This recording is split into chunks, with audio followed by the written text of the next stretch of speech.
All right, we're live again. Okay, Hello, everyone. welcome back.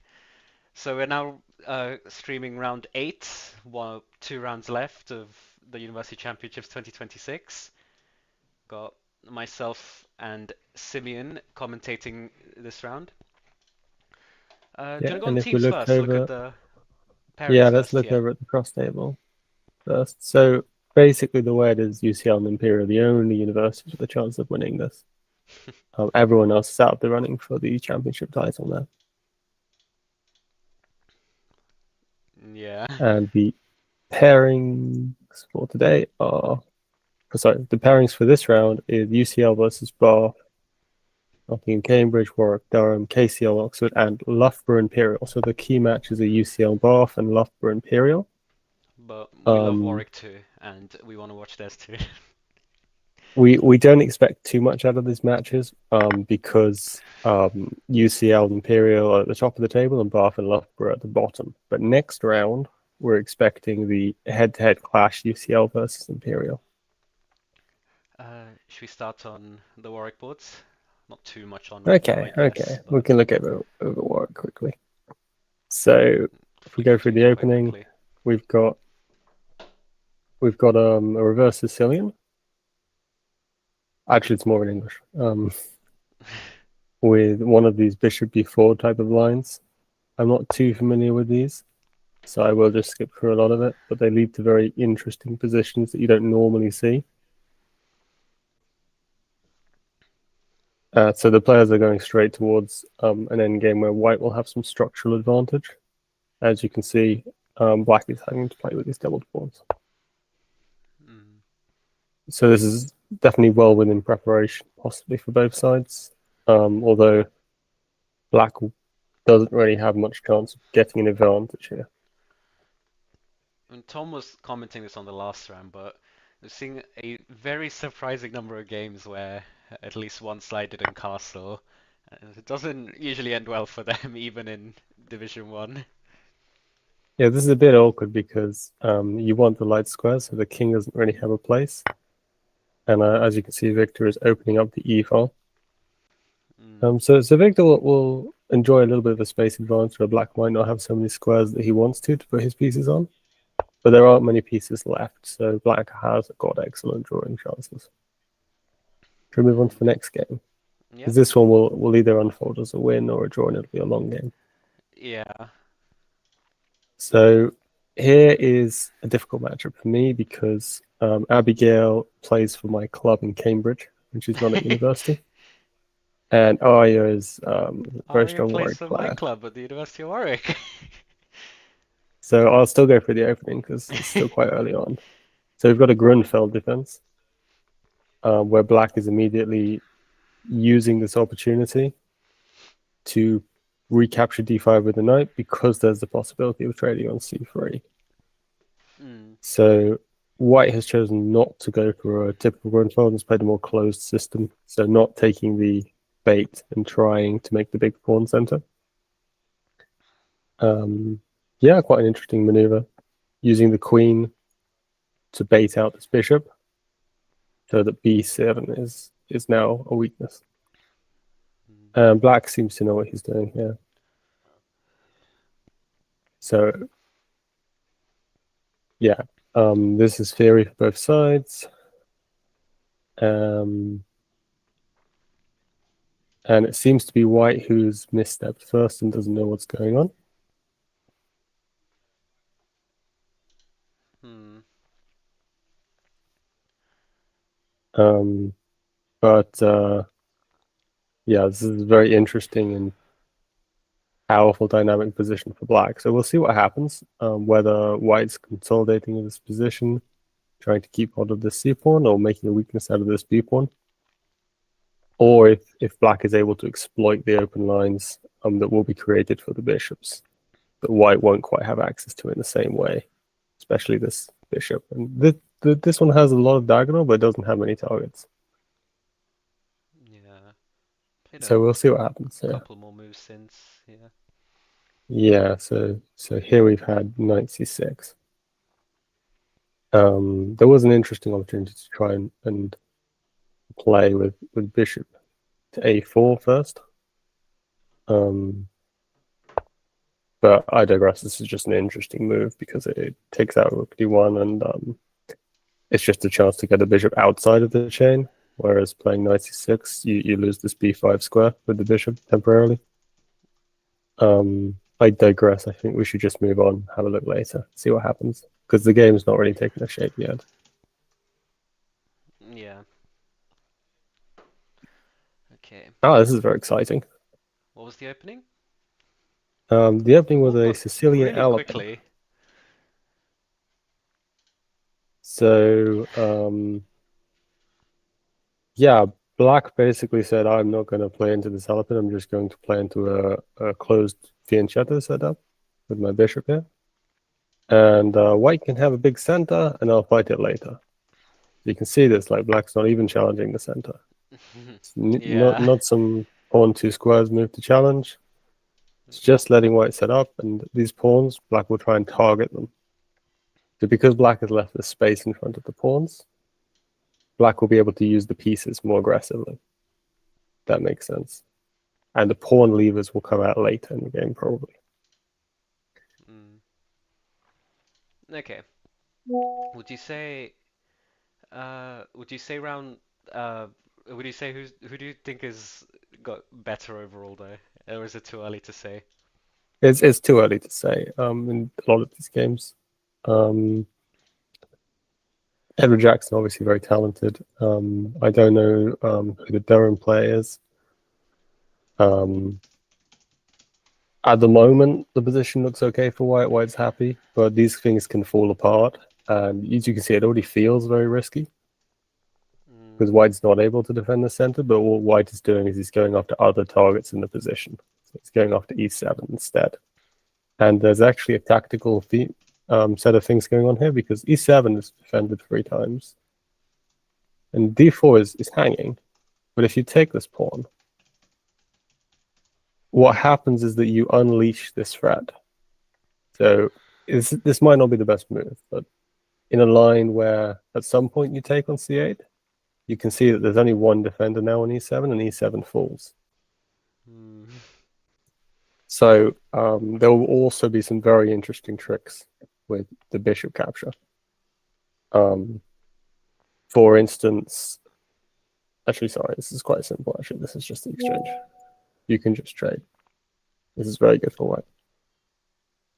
So this pawn may be poisoned, and this kind of active play is what you need to find with White. You can't just sit on the position because Black will find ways to poke you and prod you and attack.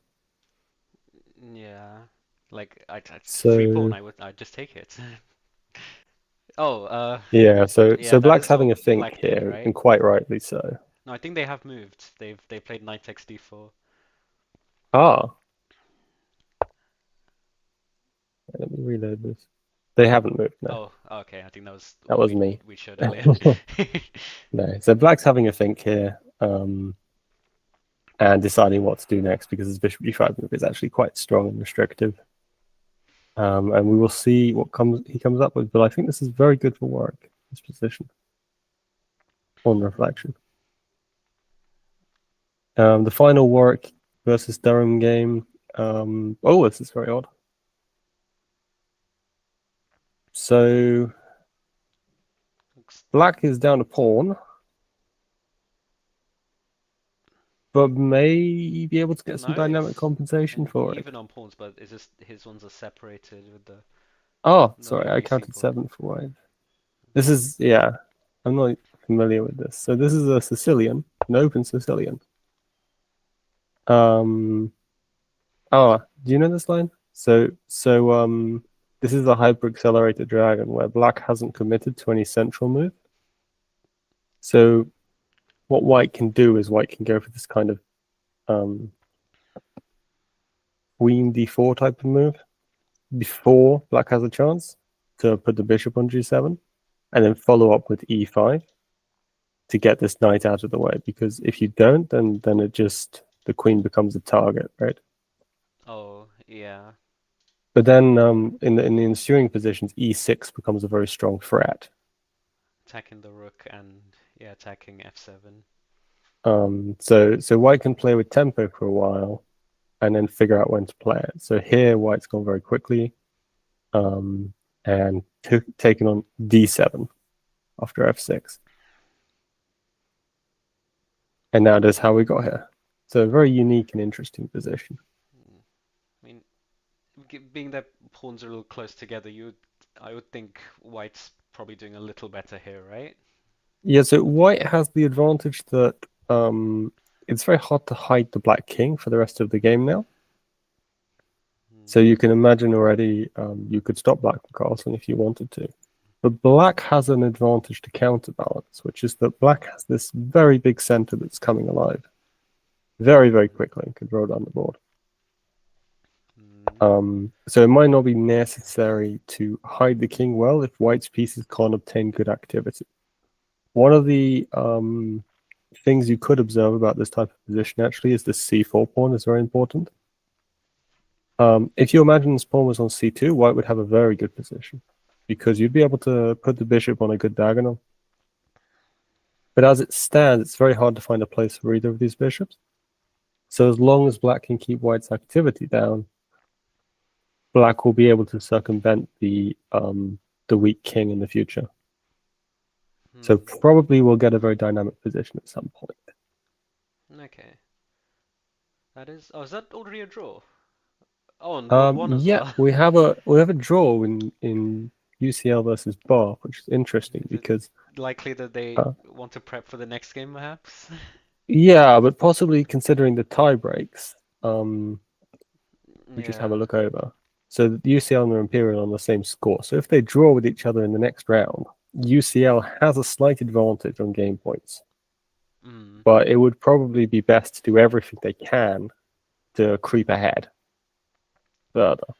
And notably that they have both played teams they're both playing now, and both of them won 4-0. So I would expect they would both be trying to win 4-0 again. So yeah, the draw was surprising, I guess.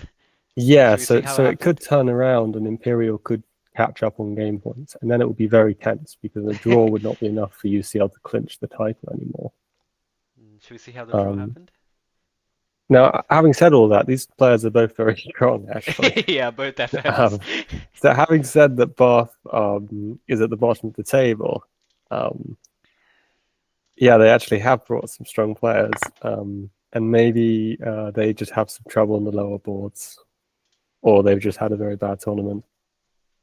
So Berlusconi has gone with a French, very typical, and they have gone into, yeah, this very classical French. Oh, okay, with knight e2. So this is an interesting point, which is that the knight doesn't belong on c3, and you actually want to place the pawn there to complete your pawn chain, since black is going to be sieging this pawn chain at the base. So instead of looking for further development, white first corrects this error of having the knight on the wrong square. The other way that is more common that you could play this is with f4, trying to bolster the pawn chain the other way and not fighting so hard for the d4 point. But this is also very typical. So we see c3, that makes a lot of sense. Picking the pawn chain, knight c6 attacking, knight f3 defending, and then a quiet move, bishop e7. So he's going to fianchetto maybe, white. We'll go through the rest of this game because it's only 20 moves. So white went for this a3, which is also very theoretical. It's kind of angling for some kind of b4 move. Usually not capturing first, so it's not captures and then b4. Usually it's actually some kind of plan. But the other thing it can do that's very important is that if you imagine black capturing, white capturing, these pieces start to look very good. Yeah. So having a3 on the board, it can be very helpful in those positions. So white has continued by getting the knight out so that he can castle soon. And black has gone to exploit the fact that white is not well developed with the king. And we'll take a couple more moves to do so by immediately going up this diagonal. The trick here, of course, is that the queen is threatening the rook, so b4 is very weak. if you try and push it, and a piece could be sacrificed into it. So, yeah, this is a theoretical line, and both players seem to know it very well. So what we might find is that this was just a well-planned theoretical draw. I can't really explain Queen C7 other than the fact you're going after this e-pawn, and that seems to be the only thing Black can do to gain activity in this position. Otherwise, you're heading for some very murky waters. So bishop d3, and what happens here is White starts to attack the king. That's probably how we end up getting to a perpetual. Of course, the trick here is that you're getting this knight back. Yeah. And then White just played bishop g7. So perhaps Berlusconi not very happy about this. Yeah. But end of a long tournament for him. I'm quite interested. Maybe this was just for them a head-to-head, and they're both very strong players. And that's why Dmitry decided to go into this draw. Just testing whether Berlusconi knew the whole line, taking a clean draw off him. Yeah. Should we look at the other games in this match? Yeah. Let's try and see why this Bath team hasn't done so well in this event. Maybe they will be struggling on the lower boards. But this is another open Sicilian. This is a Rook de Rouser, where you go for these two knights. And you hold up e5, you control the center, and you hold all your pawns back, and you don't give away what you're trying to do yet.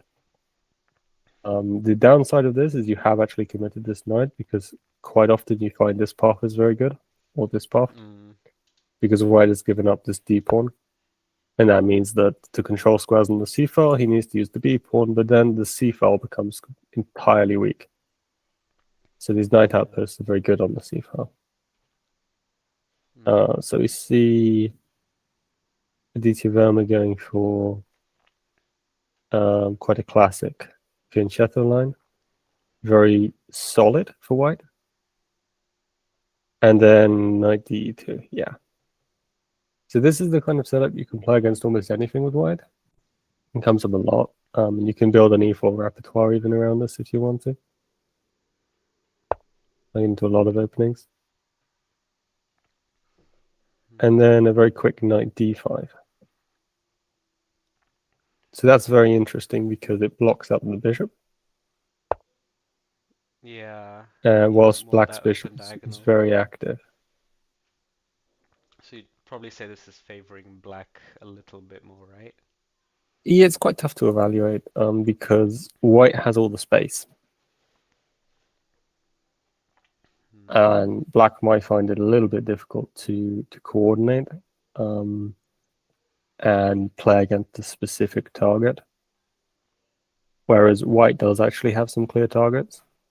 So White can very clearly target down the e file on the e7 pawn. White can start a kingside attack quite slowly. But White's main priority is to handle this knight first because it's propping up Black's position quite well. It's got a lot of nice little threats. So h3 was played. Just valuing very highly this possibility of bishop g4, I think, when his f3 square becomes quite weak. So even though White's bishop is not so good actively because it's the pawns in the way, it can become active if Black ever tries to trade. So it's not bad to trade these bishops. You can imagine a line like this. And then the knight just pops back out again. And then this king structure will be quite weak without a light square bishop. Even though Black doesn't have one, Black's queen and knight will be very good at harassing White. Yeah, it just looks a little better for Black with the way his pieces are positioned. Yeah, Black has good pieces and White has space. It's hard to say that either side is much, much better. So Black is going very aggressively with the piece play. With queen b6. Have c3, bishop b5. Black is just trying to roll. Jacob Yoon is just trying to roll over Verma.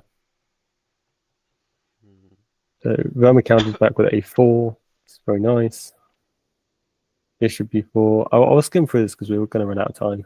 And it looks like white has countered this attack quite well. But it's a very dynamic position and almost anything could happen. We see the trades, and all things said and done, white hasn't attacked down the e file, but black has this extra very nice pawn on b7 that's passed, and white's structure is in shambles. The double pawns aren't great either. Yeah. The king is open, the d pawn is hard to defend. If this knight is rerouted well, it'll become an absolute menace because the number of weaknesses in white's camp. Yeah, you can already kind of see it's getting a bit scary. f5, a very nice move. Just saying you can't take this because I'm going to come in here. Yeah. And your king is actually going to be weaker than mine without this rook to support the back rank. I think the formation's called Alekhine's gun, right? Or this... It's very close to an Alekhine's gun. You typically, the queen will be at the back in the Alekhine's gun. Okay. That's a very exciting move to see there. And if g takes f5, then black's structure will be entirely compromised. And you can imagine not just the queen coming in, but also a rook coming in via f4 and h4, or via f5. I think we should probably move on. Yeah. Shall we have a look around and just see if there are any interesting positions that we like?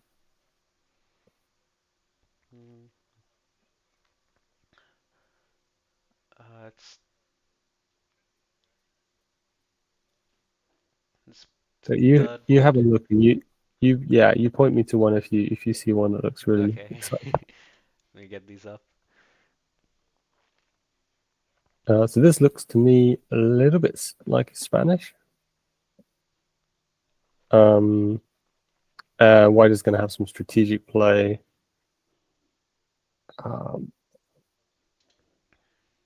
Whilst black is going to have a very solid position for a long time, and we'll see. This is very drawn at the moment, but it could explode in either direction. This looks very exciting.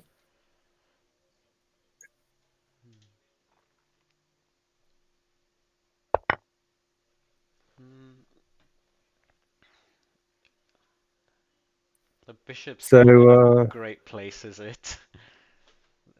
It's not, but you can definitely bring it back.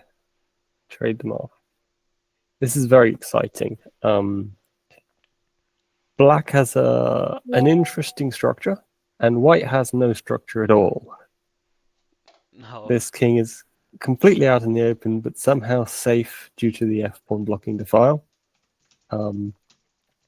The lack of light square bishops is also helping white here, because the infiltrations are very scary. So white's queen is going to be doing a lot of work to keep black out. And white is going to try and use the space advantage to find targets in the black camp and go after the pawns. Whilst white kind of has no targets for black to go after except for the king. So black will try and find an active play and maybe try and pick off a pawn and make a winning endgame. Whilst white could try and checkmate as well, or could try and push black off the board. This is quite an exciting position to play because either side can go wrong very badly, just in one move if you lose concentration. Yeah. As long as white's careful, though, he should have a good position. So this will be interesting. Bath maybe have good chances against UCL after all. Yeah, it would. If UCL lose this, it'll be really tough to. They need even a win might not be enough to in the last game to. Yeah, that is a possibility. I had thought that Loughborough and Bath being at the bottom of the table meant that it would be very unlikely for them to win an upset game. Let's check out these matches real quick. Having seen through a lot of these games, they've all been quite close. It's not been either. They've both been playing really well. Exciting. I've jumped here because the white player is very close to timing out, so this looks like a clear win for Imperial. It's just two bishops versus a rook. I expect black to clean this up very easily, very well. Not much more to be said here. Black's just going to take everything and win. So that's a win for Imperial. I'll go to the bottom board as well. Imperial bringing a very impressive team, actually. Yeah. With their fourth board, a 1960 FIDE-rated player. Very impressive. Everything to play for here, it seems. This one's not traveling Very so exciting. much. Loughborough's board 4 has been doing really well too. They one's picked up a lot of points for the team, I think. Yeah. Oh, yes. It's on 5 out of 7. Mm. And fighting to get to 8. Yeah. Very aggressive play. Let's go to the other boards first, though, because that one will take a while to shape out. This is quite exciting. Structurally, there's no way to force an advantage here, I think. The position will be very tactical. It's hard to say exactly what to do because I'm not quite strong enough to know. But this might be where experience proves the difference maker, and we might see Imperial triumphing in this game as well. Yeah. It's a very odd position. This knight is well defended, an outpost here, so that these squares can't really be picked up by white. There would be absolutely brutal domination if white could pick up these squares and find some activity. But white's rook and queen are a little bit offside. And black is trying to strike into the position now. We could see f4 here. That would be very, very exciting. Because you can take this pawn, but you walk into 92, of course. Oh, that would be quite yeah. bad, yeah. So I think we're very likely to see f4 actually, because it makes a lot of sense. You don't ever have to keep this weakness on the board, and you can open up your bishop somewhere, and then you can just start going at the white king. The other thing that's very nice is that white's queen being offside means it can't get quickly to the diagonal facing the black king. The ideal square, of course, being d4, because d5 is taken. So we'll see if white finds the appropriate counterplay to hold black off here. It looks very promising as a potential win for Imperial. And black might just push through and checkmate. Oh, game's ended already. Is that the Imperial game? Yeah, Imperial just won this game. This is very clean, very simple. At the point we joined, it was 2 bishops for a rook. We can have a look at how that happened. Yeah. So we had some. Do actually need to jump off in a second. Tom will be back momentarily to take over for me. All right. Yeah. Well, I can go through this really quickly first. Yeah. So we had a position very early in the opening, actually. Very interesting position played where white didn't play e5 directly and waited, allowing black to take and play this line. And it seems white got a little bit greedy. I'm not really sure what he's trying to win here. And he's given up his chances to make compensation by capturing on c6. So yeah, this seemingly just went very wrong very quickly, and there was 2 knights for a rook already at a very early point. Tom's just about to join, so I'm just going to swap over to him. All right. Shall I keep talking? Yeah, you can keep going. Yeah, okay. The stream's still going. You're just going to get so a slightly superficially it looks quite nice for white because black only has this 1 pawn here, but if you look for a little bit longer, it all falls apart. This bishop is too strong. This pawn is falling. This bishop is very awkward. You can attack it very quickly and bring the knight in. This knight will also find ways to become devastating, and that's precisely what happened. The knights became too powerful very quickly and managed to trade for the bishops, and from there it was just over.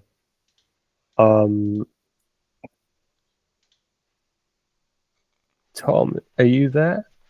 Yes, I am. It said, have you got a dash? I will be around, but I can't. I won't be able to talk from a moment. So Okay. Thank you for taking over. No problem.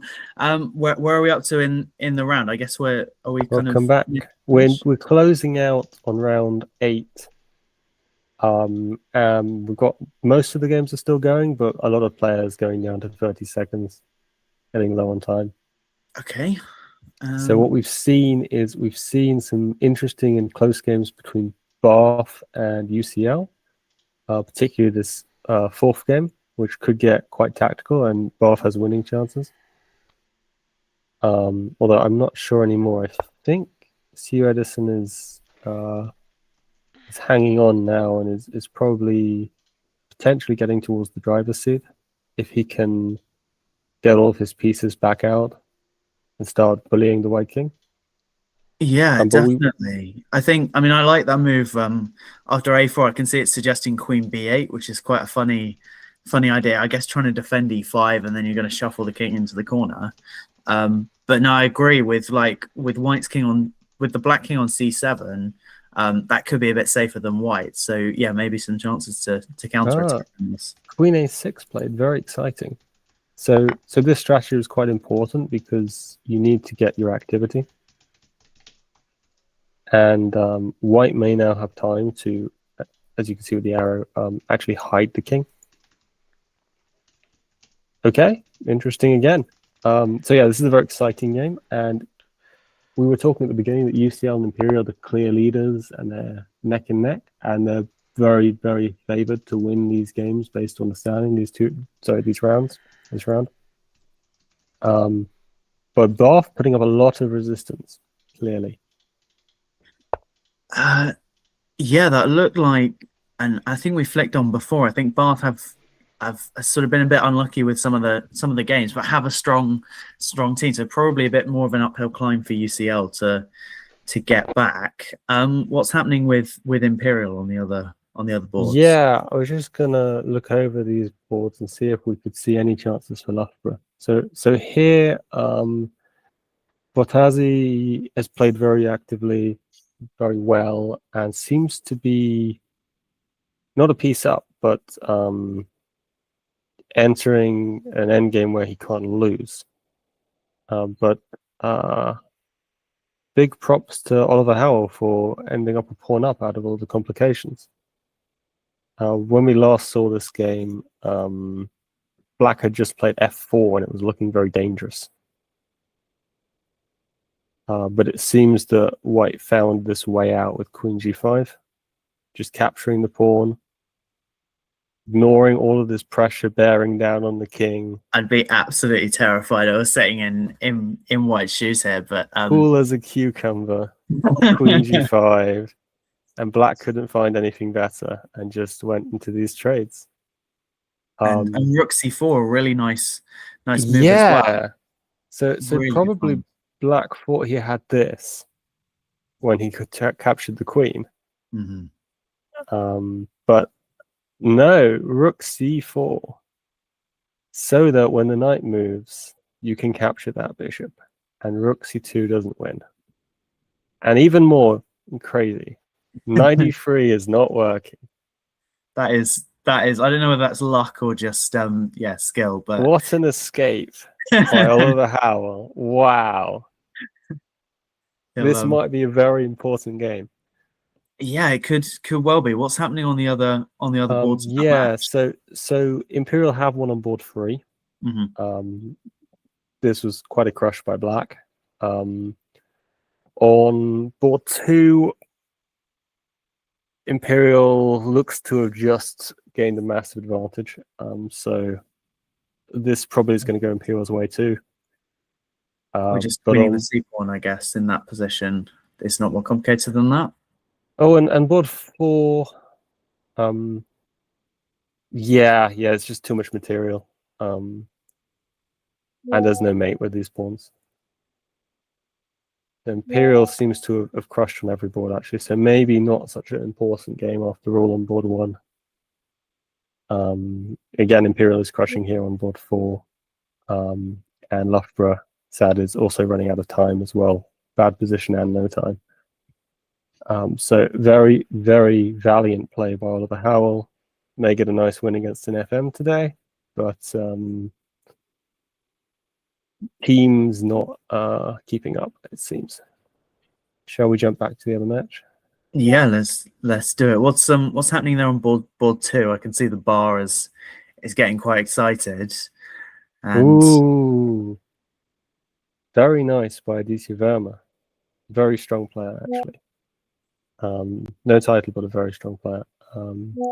So what's happened here is White has crashed through, and Black is totally inactive. We saw this position a little bit earlier, where White was about to play F5. And it had looked like Black had stabilized out of the middle game.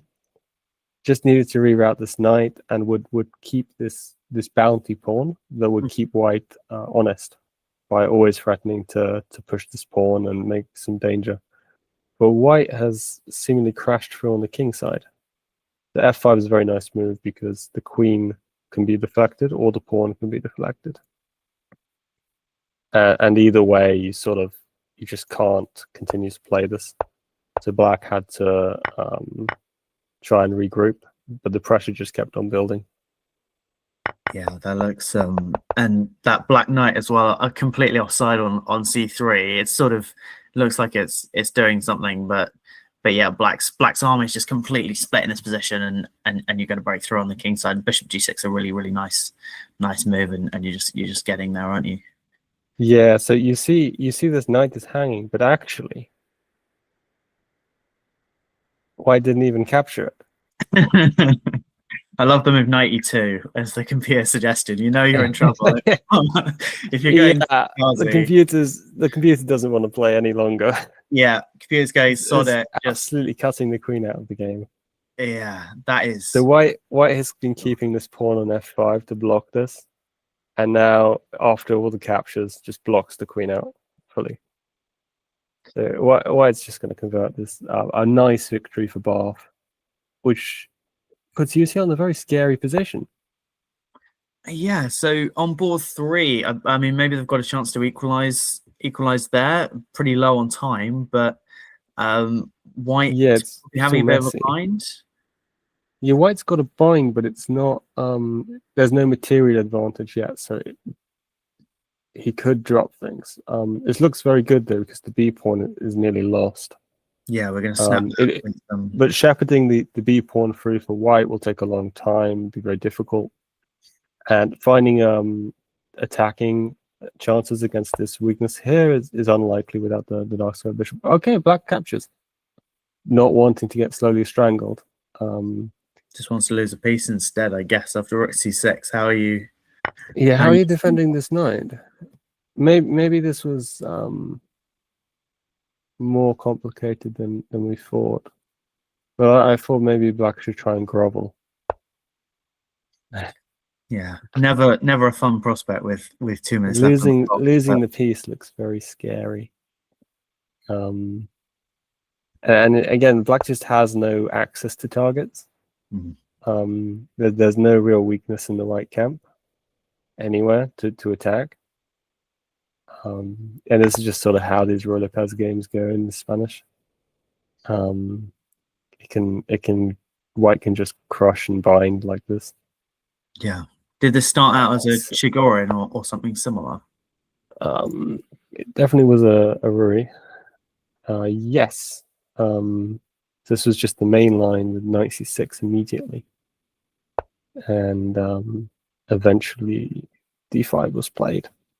Yeah, this is a very standard position, but not quite sound for Black. Playing it this way, you have to be very precise with the move order to make sure you're okay with Black. And it's very tricky to keep pretenses up sometimes. And that knight just getting kicked out, that rook getting kicked out, and White slowly maneuvering all the pieces to point the queen side.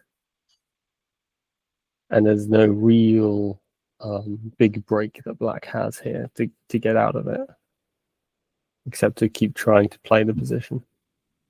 And a very interesting trade, bishop for 9, showing a lot of confidence from White, and then just isolating this b pawn, slowly binding it. Yeah, it looked like Black sort of got back into the game when you've got that space, useful to keep pieces on the board, and somehow he's managed to kind of constrict, but ultimately that b4 weakness probably is proving that a bit of a problem, and he didn't manage to hold it in the end. Yeah, you can see these knights have maneuvered to very interesting squares as well, precisely where they need to be to embarrass black the most. Yeah. Yes, this is over now. There's very unlikely that black can do anything, and the computer even wants to play queen a4 because back rank is hanging. Yeah. That's queen c3 also a bit of a devilish idea with the rook c8, and you've got to trade queen, so that should be that's resigned. And Aditya Verma has checkmated on the board against Jacob Ewan. Very nice win. So that will put everything head to head, but leaving everything on this game. For a moment, I thought one player had run out of time, but it seems to be a malfunction. That is, I mean, quite a position to risk the match on, isn't it?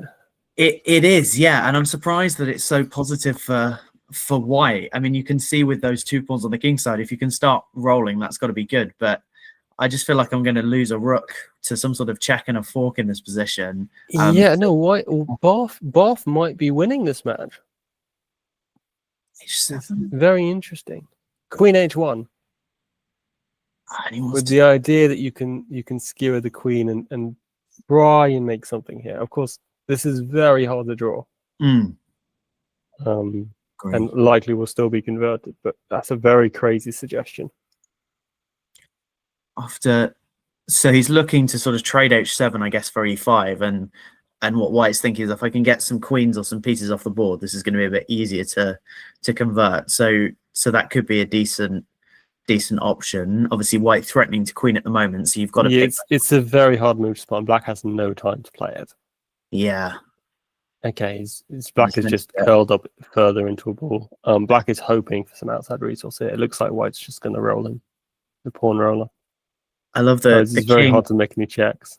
Yeah, really, really hard. I love this king. King is really well defended, actually.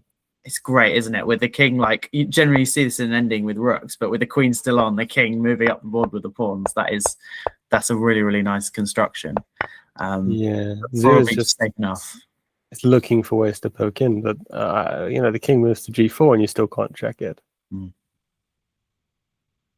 This is probably our tensest game then. I think we'll probably just stay here until the end of it, because the other key matchup is over Loughborough losing 3.5 to Imperial, who will be hard to catch up with for UCL if they lose this game. Yeah, definitely. But anything could happen. White could run out of time here. It's a mess, isn't it? So UCL looking, I can see that advantage has disappeared on board 3. Can we just check back in there just to see what happened? Oh, because that's going to be absolutely crucial. Oh, whoa! What has happened here? Is this a draw? Are you holding this? It's possible. The pawns are very close to each other. If the king can just sit in front of them. But how did this happen? What went wrong? So there was when he blundered, but he didn't. He blundered into this with queen c7. So queen c6 threatens queen e8 as well. So that just queen c6 was the right way to do it, because you can't play rook c8 because of queen e8 mate. Yeah, and you are threatening to play queen e8 and take the bishop and be a piece up again. And finally, if king here, then queen d6, and black is just lost there as well. So queen c7 overlooking in panic, perhaps. They're very low on time now, but I'm not sure how much time they had back then. But perhaps bishop d8 was overlooked, and the surprise when it was played made Peter not see this queen c6 resource. He thought he'd messed up, perhaps. Very possibly, and he's got very little time. He's just thought queen c7 it's not a terrible move, but it throws away a good chunk of the advantage. It does.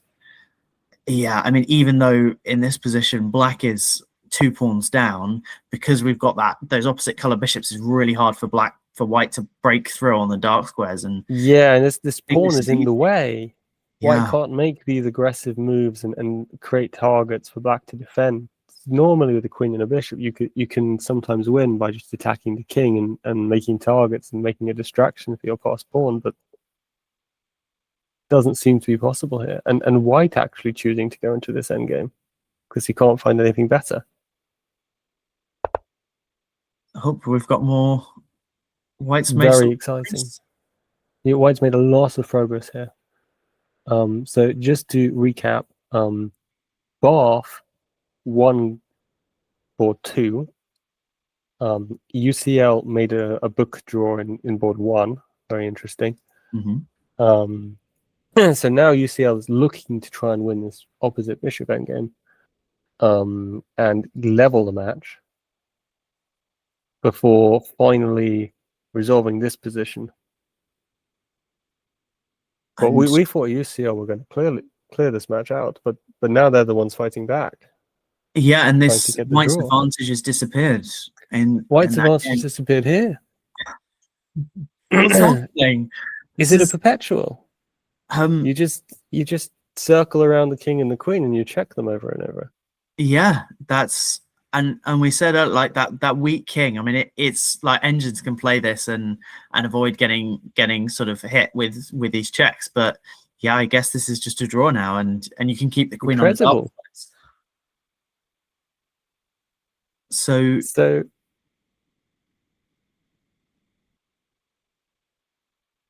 e4 and king. Oh no. And rook e5, and this was good enough for black to get out, as to win the queen.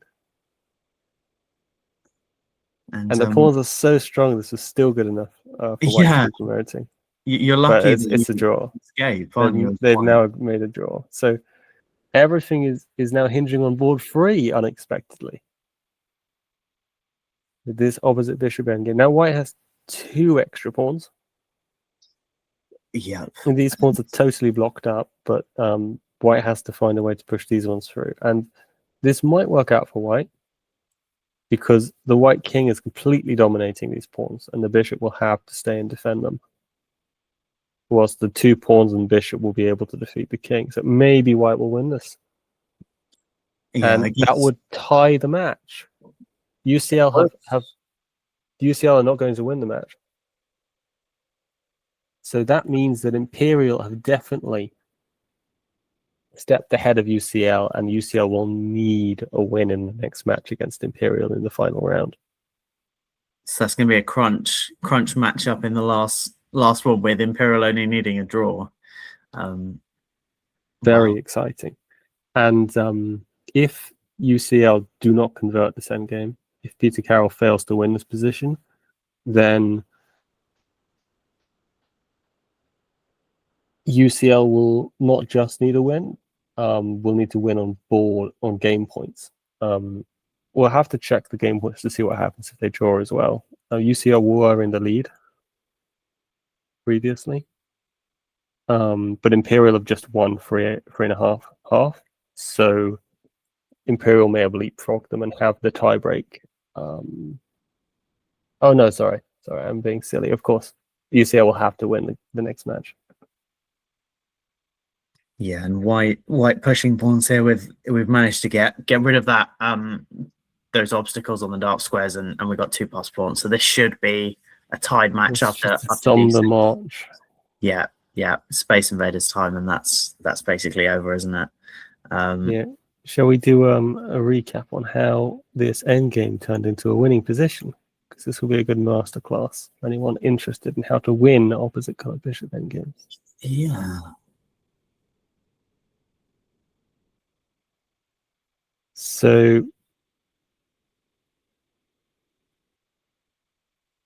what white did is white tried to get these pawns resolved to good squares before attempting to come over here and get anything done, because it's just too hard to get anything done without another distraction, because these pawns are so close together. So what white had to do is white had to push the pawns here and make a weakness that the king could slip in through. or make a light squared weakness for black that the bishop could maybe slip into g8. Yeah, yeah, definitely with that blockade, and it looks like white managed to push them towards and force a concession from black with the king potentially coming in. Yeah, possibly this g5 move being the error that tipped the scales objectively, because it creates these permanent light squared weaknesses. Yeah. And but it's very hard to try to hold this with black as well, because white can play around for a bit and decide how they want to push the pawns.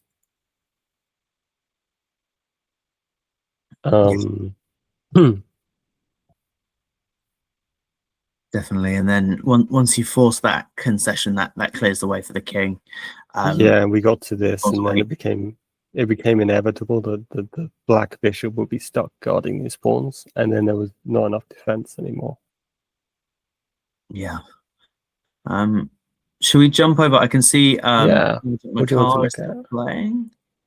Just yeah, so we haven't given any attention to any of the other matches. It's the big Nottingham. This is the first time we've seen it. Big upset here, maybe with Rajat Makhal going down, and yeah, the f pawn just steaming through. Is that? I guess he's just blundered something to sort of allow this, because it looks fairly equal, right? But yeah,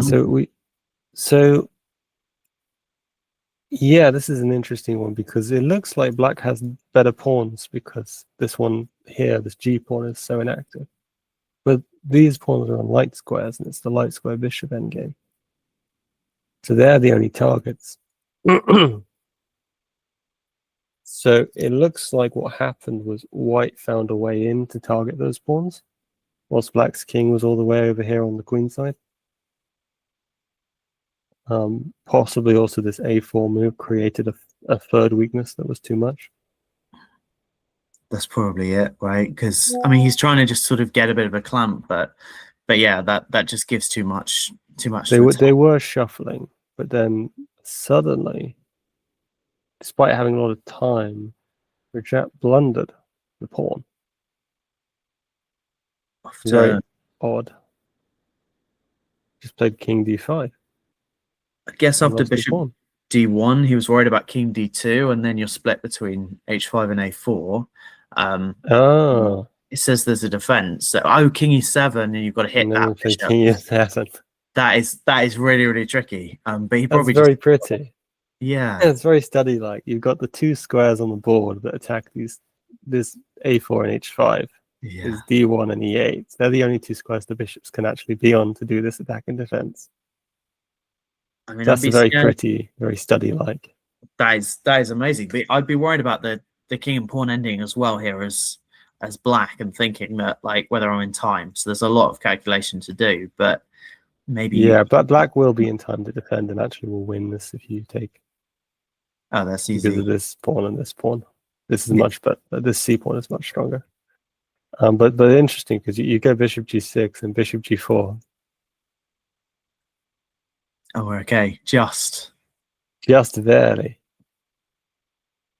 So incredible resource being missed. But I think the real mistake was this a4. If that hadn't been played, it wouldn't have been possible to isolate the weaknesses in the same way. Maybe white would still have play against these f and h pawns, but it wouldn't have been quite so easy. And he's just cleaned up after this with the a pawn. Yeah, hard to stop. Rajat's tried to go in and take the pawns with the king as the only way to create counterplay, but then he's decided to resign.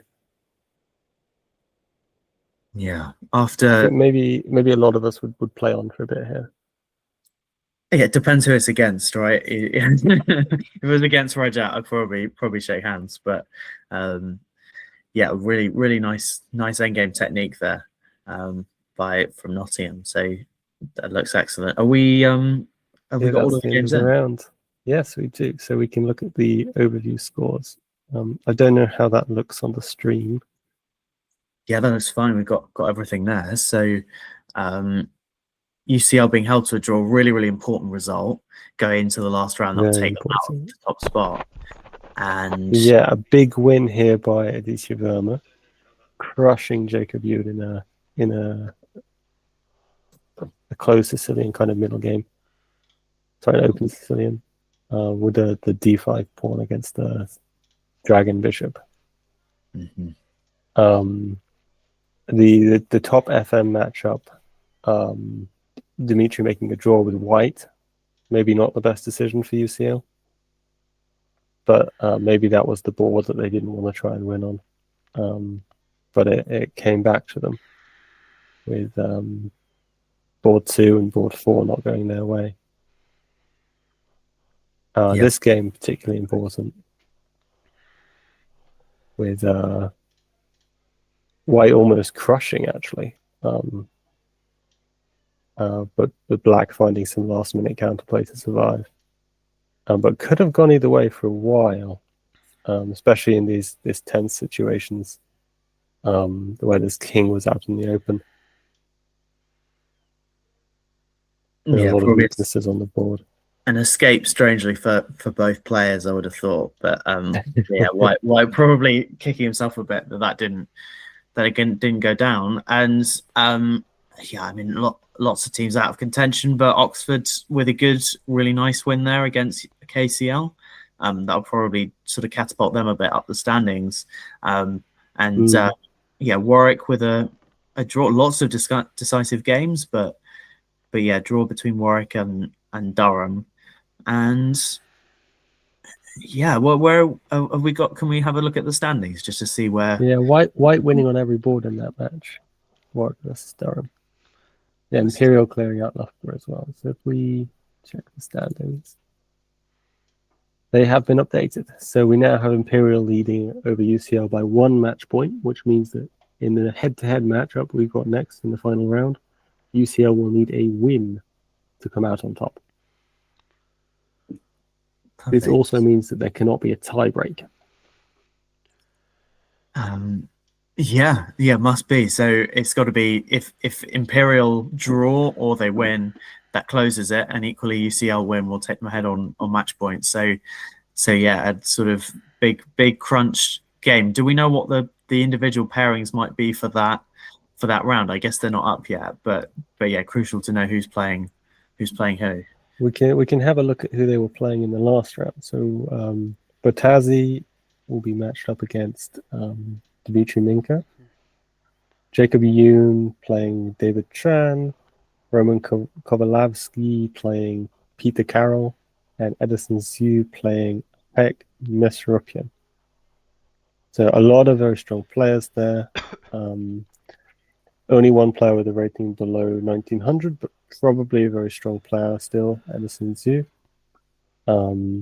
Especially judging by the way he just played in that very exciting pawn roller game with the GMEH pawns and no king safety.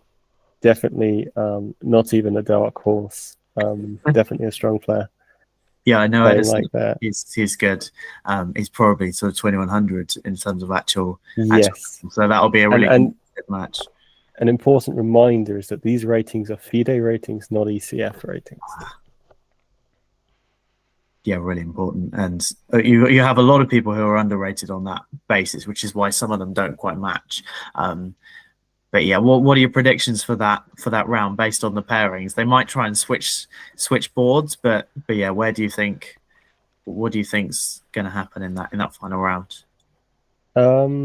I think we'll probably have a tough board 1 fight because I think Bottazi will want to fight. For the others, I don't know much what they'll do. Jacob Yoon just coming off of a loss, I suppose, is interesting. And he may be kicking himself about, his team's status in the tournament as a result of that loss. So he may be wanting to bounce back. As for the other match, I don't know what to say. Yeah, no, definitely. I think anything can happen, but yeah, Imperial sort of definitely, or UCL on the sort of lower side, definitely in with a shout. It's by no means wrapped up at this stage. Should we Sid, should we jump off and then yeah, you guys can get set up for the final Could round? you pop to the standings on the plate if they've updated? It's not great Yeah, for of course. Warwick, but is nonetheless quite interesting. So in the plate, we still have Oxford and Cambridge joint first place. They were Yeah. joint first place going into the round, and they have both won their matches. Bristol And still. they have defeated every other team and drawn against each other. Yeah. So that is very exciting to see how that one. Oxford have taken a very large lead, however, on game points, so they may win in tie breaks. Unless they stumble against Warwick in the next round. Maybe we should check that out, as well as following our key matchup, UCL versus Imperial, the championship. All right. Thank you. End the round here. That was great. Thanks, guys. Cool.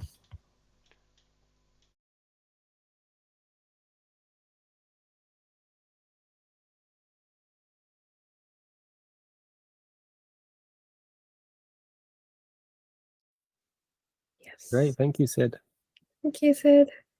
Right, so we are back for the final round of the British Universities Chess Association Championships. Mhm. And we have a very interesting match situation. So in the championship, Imperial and UCL are Thank you, Sid. looking to win. Right, so we are back for the final round of the British Universities Chess. Meghana, can you change your settings? My bad. And we have very so what we have is Imperial and UCL tied for first place. The reason I say they're tied is because they're actually playing each other, which means that if UCL wins, they will leapfrog Imperial and come out in first place, 15-14 on match points. So there's everything to play for here, and Imperial need a draw to win. So, but in a team event with 4 boards, a draw is not as easy as in an individual game. So it'll be a very exciting match, fireworks in the championship. The other games that we might be interested in having a little look at are the plate final round, because Oxford and Cambridge are both leading here with 15 match points each, and they have played each other already to a draw. They've beaten every other team in the competition, and they are now playing 2 Warwick teams. So Oxford 2 is playing against Warwick 2, and Cambridge 2 is playing against Warwick 3. If they get the same result, Oxford will win on tie breaks because they have amassed a large number of additional game points over Cambridge. So that will also be quite interesting as well. So firstly, we'll start out with the championship and then move on to the plate. Megan, are you with me? Yes, I'm here. Thank you. So wait, are we going to look at the UCL versus Imperial game first? Or... Yes. We'll go into that first. So let's just jump into board 1, shall we? Yes.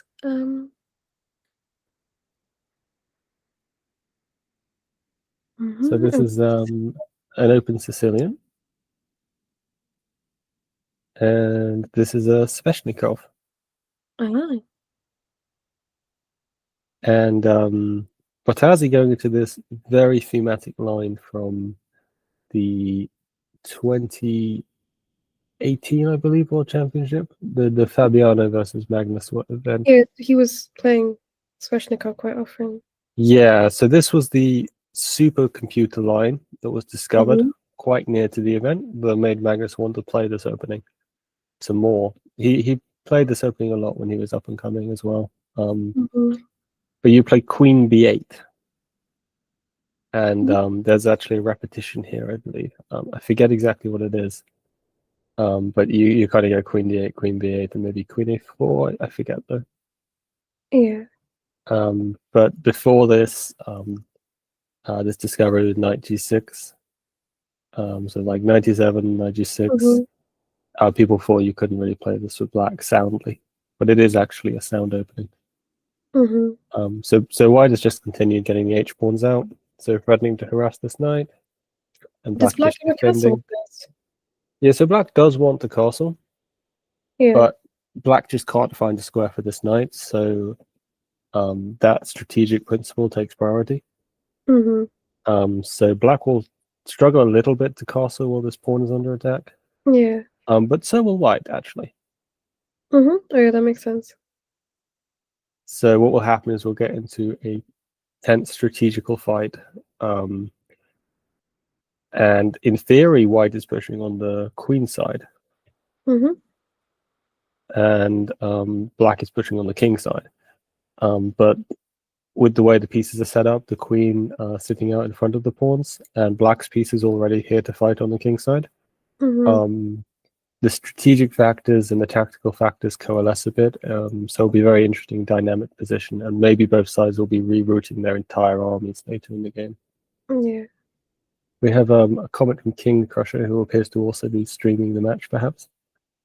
I'll never approve the openings. Oh, fair enough. Oh, let's see what the opening was on board 2. Yes. Well, Jacob Youn, so this is very No interesting. way. So UCL lost their last match against Bath, who are near the bottom of the table. Mm-hmm. Sorry, no, drew their match. They failed to win, which put them behind against Imperial. They were neck and neck going into the last round. I see. And Jacob Youn was actually the player who lost on the UCL team. And they had one player who won and ended up scoring 2-2, getting a draw. So Jacob Youn probably, I was suspecting earlier, would want to bounce back in this game. I see. And we have a Grand Prix. Oh wow. So this is the old style of the Grand Prix, where you start with f4 very early, and people found ways to kind of debunk this a bit and play into it with black quite effectively, since the f4 was so early, or was committed so early. Yeah. And black hasn't committed any of these pawns yet. So black wouldn't waste time playing like d6 now. Usually maybe would go for something else. e65. Yeah. But you can still play it normally with black. It's just a chance to make advantage out of the move order. So yeah, very standard old-fashioned Grand Prix with bishop c4. In the modern courses you can do on the Grand Prix, they'll all teach you to play bishop b5 and try and make this trade at some point, or dissuade this knight and make it move. But this is the old-fashioned way of playing it. I see. And it rather runs into some kind of d5 setup, or e6 blockade on the diagonal. Surely that means more of a reason you play bishop b5 to avoid the... Yeah, so bishop b5 became the move to play against this knight c6. But this is still very respectable, I think. Okay. Just not dangerous. That's the reason why you don't play d5 immediately. You kind of try to see where the bishop goes before committing the central pawns. Yeah, and white's got a good hold on the center at the moment. Yeah. But black also decided that he wants to play this in a more standard fashion, probably staying nearer to the book moves with d6. Okay. It's a very solid setup. Nothing to complain about here. What's happening on board 4? What's the opening there? The 3? Sure, I'll just whiz to the end here. Yeah. So you can see that black is playing the pawn still on the queen side. So let's go to board 4, yeah. Ooh, King's Gambit. No. Incredible. So last round we discovered that Sue is a very, very aggressive player with the white pieces. And likes a big center, likes a big pawn storm, likes a big pawn push, and will compromise any king safety. Last game he had his king on f3 for a large portion of the game. And he had a draw with Bath on board 4 that was very pivotal, also to them not quite winning the match against Bath in the last round. Okay. So this is the King's Gambit, and it looks to me as they've transposed to the Fischer defense. With Queen b3 and this move Queen d7. I see. What do you think of Queen d7?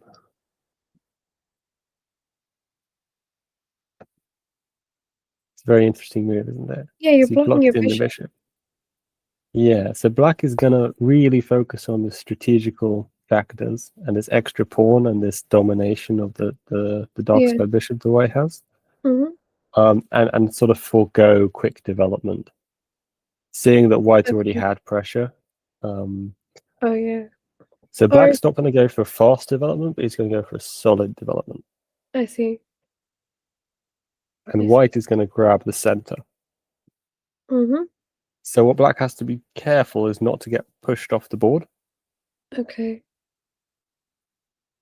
while not putting his pieces on two stranger squares. Mm-hmm. So it continues quite sensibly with knight c6. And the reason this setup works for black is because you're threatening to play knight a5. Okay, yeah. And So white has to retreat. yeah. And then this whole thing is now untangled, and black can sort of keep developing. You don't need to keep the defense. Yeah. The black's playing very sophisticated chess, very high level chess, very skillful. This is may turn out to be a completely debunked King's Gambit, but there is still a lot more to play, and white still has a very big center. So we'll see if white can open lines and find a way in. Mm-hmm. But black's played a very nice opening. Yeah. So I think that's why King Crusher is not approving of white's play. I see. And board 3? I don't think we had a look. Yes, we haven't looked at that one yet. Mm. What do you think about this? Is it? Sorry, I'm looking. It's in Italian, right? Yeah, okay, we can go through the opening. Sorry, my bad. So it is an Italian with bishop c5, c3, Mm-hmm. very standard, quiet Italian. Yes. So if you want, you can actually play the Evans Gambit here. Mm-hmm. You can play some other gambits. Yeah. You can castle, which is a very modern thing to do, or you can The C3. play c3. And what c3 leads into is it leads into the Greco Gambit. I see. Which is not played here. Mm-hmm. D3, yeah. This is very theoretical and all solved, and I'm sure black knows this line very well and will get a very solid position or maybe a book draw out of it. Yeah. Since UCL needs to win this match, probably he wouldn't want to draw, but he does have the black pieces. So this is a very standard maneuver, is to play a6, hide the bishop, because when white does push through d4, yeah, it's nice not to do it with tempo. So if the bishop is hidden away, yeah, then black will be able to answer d4 without having to move the bishop. So basically what both sides do in this kind of position is they just develop the pieces. And again, it's not important to develop all of the pieces very fast, because black is playing against white's only way to open the position. which is d4, yeah. So bishop a7 is very logical, perhaps more logical even than continuing development normally. Because again, you don't want to let them push d4 with tempo. Yeah, so white's only way of punishing black for not developing would be to push d4. So black is not doing something that's useless by retreating the bishop. So the development continues, and b4. So this is the first interesting moment. A lot of players, they like to just rewrite their knight Fair enough. and do all these maneuvers before they start actually playing any chess. So b4 b4 is a statement, and I think Roman Komalavsky, he wants a game. He wants a fight. He wants space. And it turns out that what he was planning to do was not actually so typical as just grabbing space, because he set up d4 anyway and queen b3. Oh, wow. So perhaps the idea of b4 was actually to do with this knight a5 trick that was possible earlier when b4 was first played. He's just planning to put the queen on that square. Yeah. So this reroute by black is also very typical. And then black captures in the center and plays d5. Very, very solid play by black. Mhm. I'm not sure what white will manage to make out of this, but we will see. So you would love to play e5. Yeah. Go ahead. Do you not get an open like rook file if you trade the pawns? Or Yeah, is so that in because you fact, the this knight? isn't obviously a trade. So that's Okay. part of what makes it so nice. But you have b5, Ah. and now you can recapture. Okay, that makes sense. Yeah. So what you'll see after a few moves, so maybe here, and maybe knight takes. Yeah. You can even slow play with bishop e7 and really enjoy this. But of course you can just take it. You see that white has an isolated pawn. It's well targeted. Mhm. And this b pawn is also weak, Yeah. meaning that the c file is entirely exposed. All the squares will be weak on the c file except for the c5. White maybe wants to pile up here, but logistically it's much harder than black piling up against d4 and b4. Yeah. The e file is open, white has it temporarily, but there's no reason why black can't regain it later. Mhm. Or why black would want it, because there's active play against these targets. Yeah. So white's forces are also on the queen side, so it's not helpful to try and attack on the king side in some fashion. The queen's all the way over here. Mhm. This knight is not really getting to the king side quickly. Mhm. So it's quite a nice position for black to have. Black has the targets, white doesn't. So black might be slightly better here. Okay. If what you wish with white is the bishop wasn't on the square, so you could play e5. That's what you wish you could do. So this is the same principle what we talked about with the black bishop being here. Mhm. But now black is the one playing the pawn push. Yeah. That also takes, I think, playing queen b3 takes away a square for the bishop to retreat because you do the c3 pawn push, so you can move back. Yeah. So another thing is very standard is just to put the bishop backwards. Yeah. Instead of stopping the knight from attacking the bishop. And then you can hide it, or you can keep it here. And then d5 comes with much less pressure because you can just play e5. Yeah. Yeah. So going back to the game, actually captured with the bishop. Oh. So this wins a pawn. Okay. Because the whole idea of b5 is no longer around, but it trades the bishop for the knight. Okay. Getting the queens off is not so good because black will really enjoy this position because white has no way into the position. Yeah. So black will just slowly coalesce around the weaknesses and find a moment to capture all the stuff. So like before, loads of weaknesses. Dark squared bishop can't really enjoy activity. Ends up on some very sad post somewhere. Yeah. Light square bishop finds a nice roll somewhere on the board, just taking over squares. So he took with the pawn, which makes a lot of sense because keeping the queens on allows white to better defend all of these weaknesses and to gain more time, which will be used to develop properly against c7. So we actually just have some more development. And white might be looking to solidify this pawn. Okay. It's an extra pawn, but it's not a very strong one. Okay. So is white gonna spend like the majority of the game trying to like hold on to the pawn, or like at some point do you like? Yeah. So what will happen is white will try and hold on to this pawn for a while, maybe permanently keep one of them, if possible, and we'll try and go after c7. Yeah. And where does the dark square bishop develop to? Like, what's the?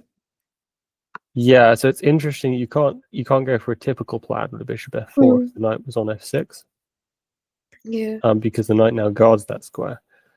So it's a little bit awkward to develop this bishop. But probably e3 will be a nice permanent posting for it, giving overprotection to the pawn, which allows you to move either of the two pieces without losing the pawn. So overprotection, we like overprotection. And we need to move this bishop so that we can use c1. Rook, yeah. So black is also trading pieces. This is notable. Just like with the queen trade, trading a pair of rooks is good for black. Because we can head closer to a position where black can just eat up the weaknesses. Yeah. So it really depends if white can develop quickly. Mm. So yeah, this will be an interesting game to watch. I think we should move on there. Shall we Yeah. go back to the first board? Mhm. At some point, we will catch up with Division 2, which is the Plate Championship, Yeah. where we have two Warwick teams making the decider, and either Cambridge and Oxford can win. Yeah.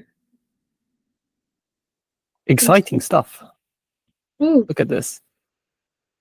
Oh wow. This was the Sveshnikov, right? Yes. I see. The king really stays out in the open and So doesn't. remember I told you that white's pieces are kind of, they're not right strategically. And the Yeah. knight has come back and the queen has come back. Because white really does want to break through with the extra pawn on the queen side, because it's 4 Yeah. against 3 on this area of the board. And black really wants to break through. It looks like black has made some more strategic progress than white, Mhm. but black's king is very, very open. Yes. This is going to be a very exciting game. So wait, UCL needs to win, right? Yeah, UCL needs to win at least 2.5 out of 4 to win this match and win the championship. I see. Imperial only need a draw, and then they would win the championship because they are Okay. half a point ahead in the standings. Wow. Let's take a quick look through it because there hasn't been that many moves. Yeah. So bishop e7, Mm. attacking the pawn, g3 defending the pawn, f5, creating weaknesses on the g file, but Mhm. if white can't get in there, then they're not weak. Big pawn center for black. Yeah. Bishop g5 before the bishop becomes inactive, getting it traded off. Also targeting up d6. Mhm. So now we kind of see what's happened here is black has played against d6 that he has the targets on. This makes a lot of logical sense. Yeah. So white has played against this. And then a6 just in time. If white had time to capture here, then the king would recapture, like we saw in the game. But obviously black can't capture here because knight d6 is a check. Yeah, comes with check. And then you just win the piece. Yeah. And of course, king e7 would There's allow even. some discovered checks. Yeah. And then you can take the bishop. Mhm. So instead, kicking out the knight, white decided to trade, and Mm. we got this position where the dark square bishops are off the board, Yeah. and black has this big play on the king side, but weaknesses on the queen side. Yeah. And then the game went on for a bit, and white decided to try and break, and it was, yeah, and black just plugged the hole with this knight, Oh putting wow. this knight in the middle, and just saying, you put a rook on the e file, you can pin my knight, but you can't get to my king. Wow. And Is part it? of that is Yeah.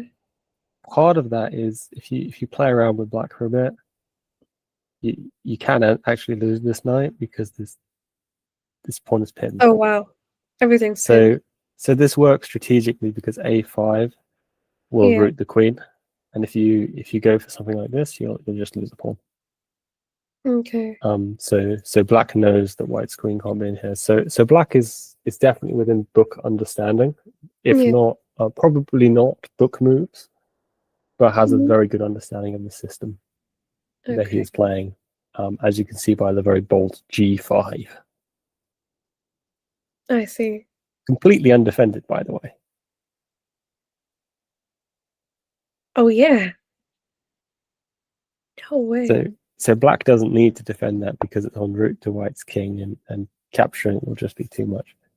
If you'll excuse me for a moment, can I leave you on another board to talk about? I have to go to the door. Yeah, of course, of course. Sorry. Go for it. So if I leave you here, Yes. it's quite exciting. It's the king's gambit position. I see. So what's going on here? E4, E5. Where do we stop here? Let me pull this up.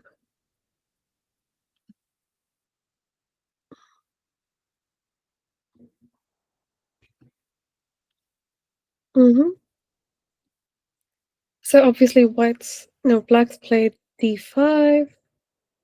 This one, black's castled on h8, and white's king is on g1. Let me go back. Thank you.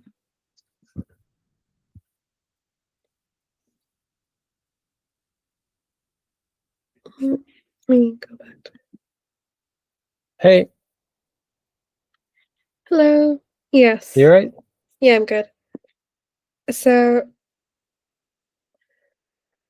white still got a solid center, and black's pushing pawns to the same side that they've castled.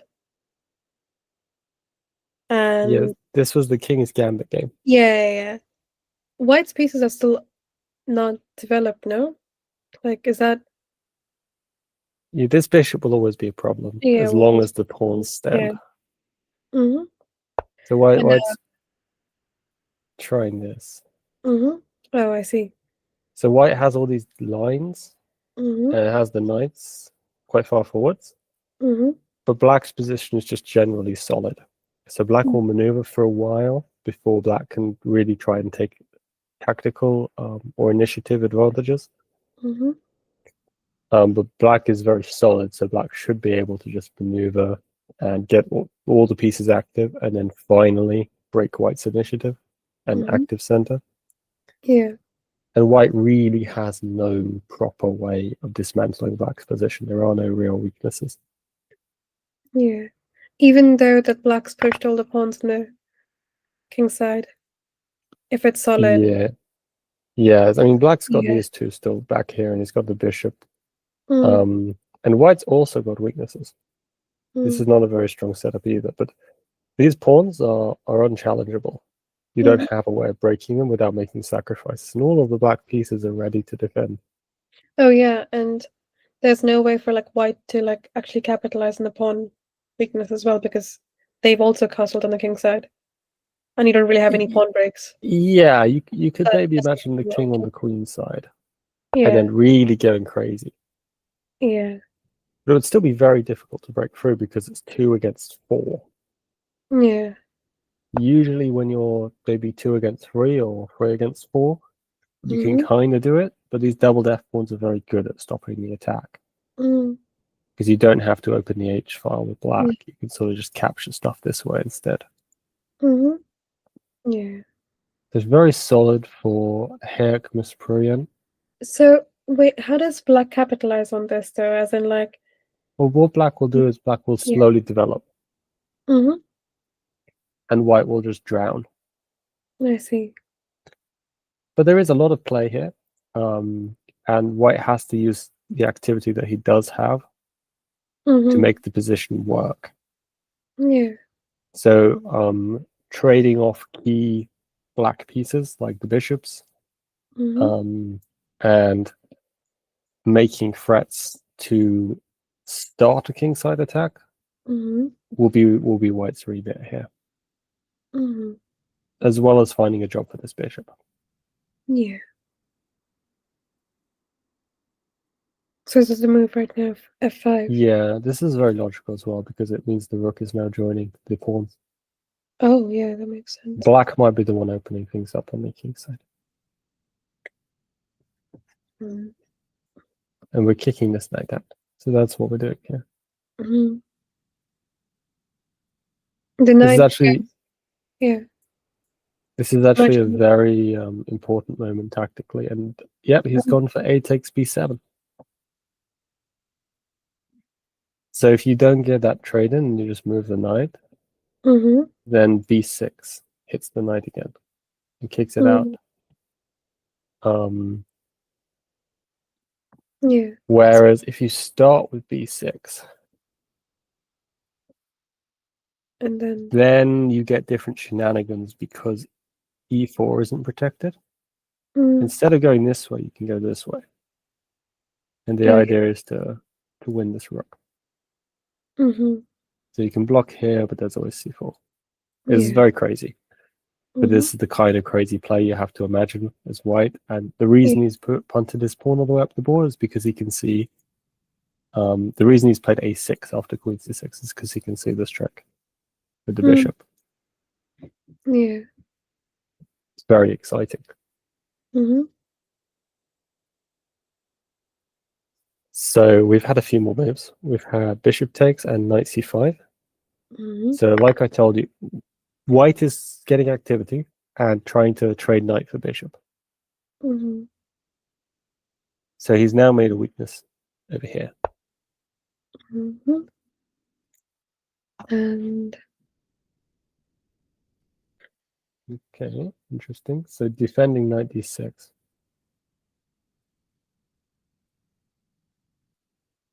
is that And rook d6 and as well. is that okay? Rook D's fair enough. Yeah. So You black don't can think the easily end best up in of rook trouble here. moves, though? Sorry? Is the rook move like? Is it worth defending the d6 square, e6 square, right now with the rook move, or? Yeah, I think it's a reasonable move Mm-hmm. you could come up with. Another move you could play is bishop c8. Oh yeah. Mm-hmm. In that case, I would trade. argue that you might want to capture with the queen if the bishop is going to live on c8, Yeah. and then you can choose where the queen goes Mm-hmm. instead of having to have the Yeah. queen on c6. You can sort of choose where you want it.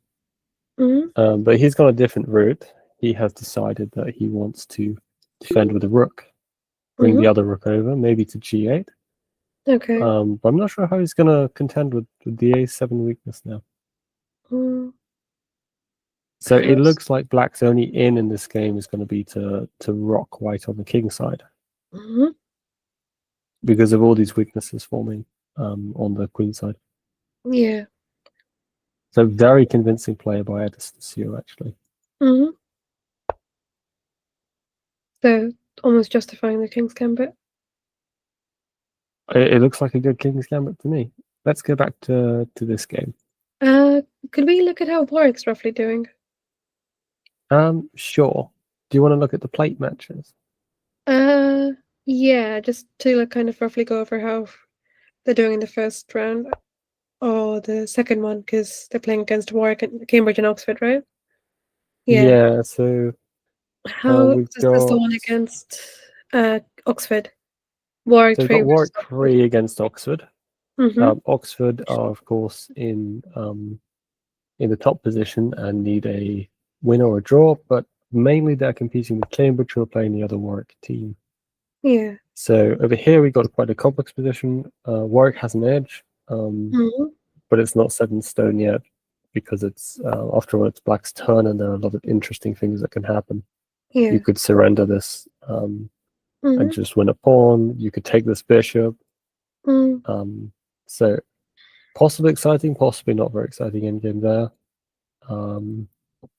Board 2, we've got a very nice advantage for Oxford, I think. Okay. I feel. Another similar kind of position where it's one of these endgames with a lot of pieces and no queens, Mm-hmm. where white is sort of playing up the board and finding very good squares for the pieces that just poke at the black weaknesses. Mm.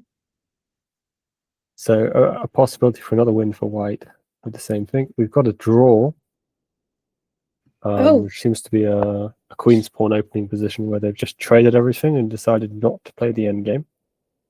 Okay. Very interesting. And finally, Edward Gray playing against Oxford's He Candia with a queen trade now. This is also very interesting. Okay. It looks very hard to break through. For either position, either color? Yeah, because everyone's got their pawns on the same color as the bishops.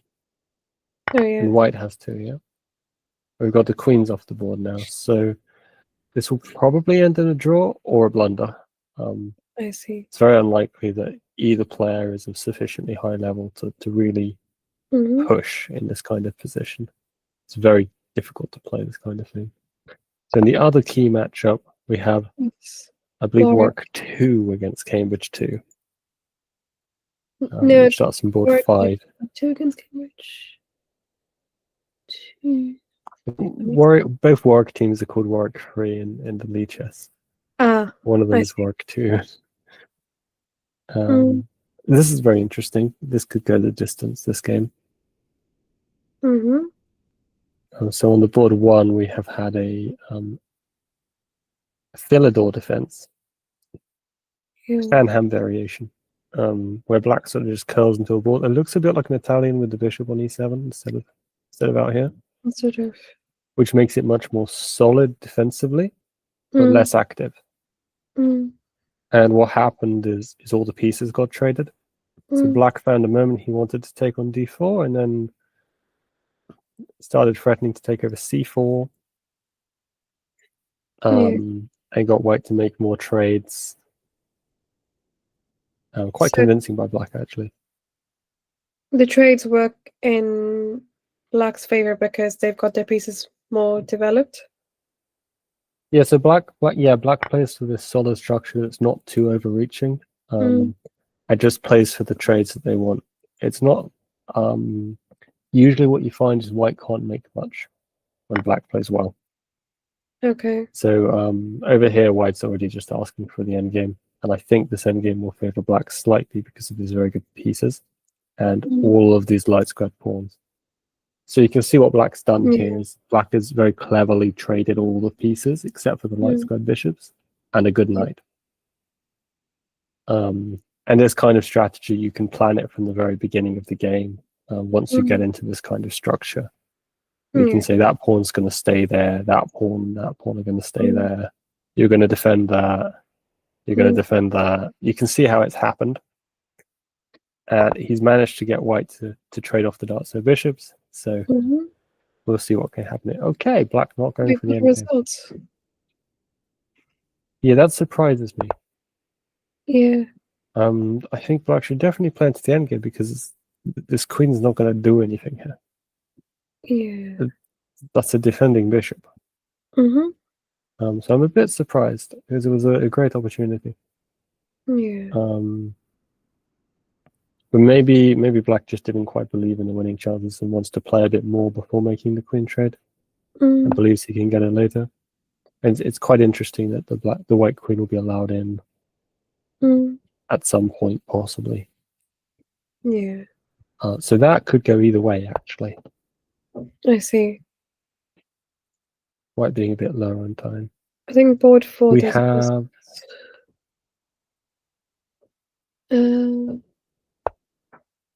we have a win for Cambridge. Oh, let's over go. Warwick. Let's go. Let's go Cambridge. Oh, my bad. Sorry, didn't realize which way the board was flipped. Sorry. Well, how did you go? Oh, wow, that's I don't know if the board is correct, but black sort of played some double fianchetto and played this quick f5, but then white kind of took over in the center. Oh, I see. So black just didn't. White was ready to trade things. This is what happens when you're quite well developed, and then exploit very precisely the position of this black bishop and get his f45. Yeah. And just these pieces were not active. Yeah. These pieces were, and there was no black piece helping with this. Yeah. So a strategic demolition, I think, on board 4 there. So we've got board 2 and 3 still. We haven't looked at Cambridge again. Head on board 2. No. Cambridge is having a much. Ooh. And Cambridge killing it on board 3 as well, it seems. Yes, they're having an easier match again than Oxford at the moment. So this is the Warwick free team. Oh yeah. So I'm not sure what's going on this board 1, but on the other board, it seems Cambridge is absolutely dominating. Whereas Warwick 3 is playing. Oxford are struggling. They've made 2 draws. Yeah, they're struggling as opposed to Cambridge, who seem to be having a better time. Warwick. I will refer back to the table though. Yeah. As you can see for the plate championship, Hmm. Oxford are very far ahead on game points. Oh, okay.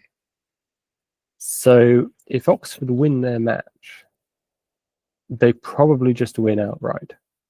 Hmm. But they've oh, there's a game ending here. Okay, they've won this game, so they're guaranteed a draw, which Hmm. means that this is the pivotal game for the plate. Game 2. And I think there's not much to say here because it's possible that White can mess this up, but Black is struggling on the clock and on the board. Oh yeah. White's just going to make some more weaknesses, I think, on the king side. It's possibly a draw. Mm. I like White's chances here, Mm. and they've agreed a draw. Oh. So that means Oxford have got 2.5 more match points, which, if we look over here, puts them ahead by 5.5. So even if Cambridge did win all 4 games, Oxford wins the championship. So sorry, the plate. The plate, yeah. So with that win on board 1, Oxford have won the Division 2 plate tournament. I think we should probably go back to the championship now. Okay. But I think it was a very clean end game position. White just had an edge, found a way in. Yeah. Or not. It was a very exciting game. Okay. Wait. And then, yeah, Sebastian Schur just exploiting a moment of hesitation and with this knight d3 tactic. Oh wow. Very pretty. So that's how Oxford won the plate. Let's go back to the championship though. We probably missed a lot of it. So first thing, UCL have 1 board free, and UCL have to win this match against Imperial in order to win because they're half a point behind. Okay. And there's been draw on board 2. So let's go to board 4, which is the King's Gambit position. And it appears Black is breaking through. So that means Imperial will tie the match up if they win this game. So what happened here is that we had this kind of position. White was making some nice weaknesses, taking over the center a bit more. But Black started this attack.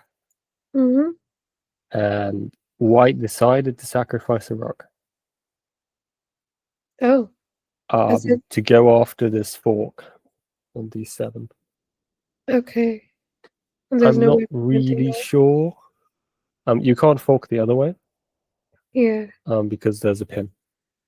So I'm not really sure. This is very tactically complicated. And White is probably winning here with the extra 2 pieces now. Yeah. It's 2 pieces for a rook. So it's not entirely clear. But look at this pawns.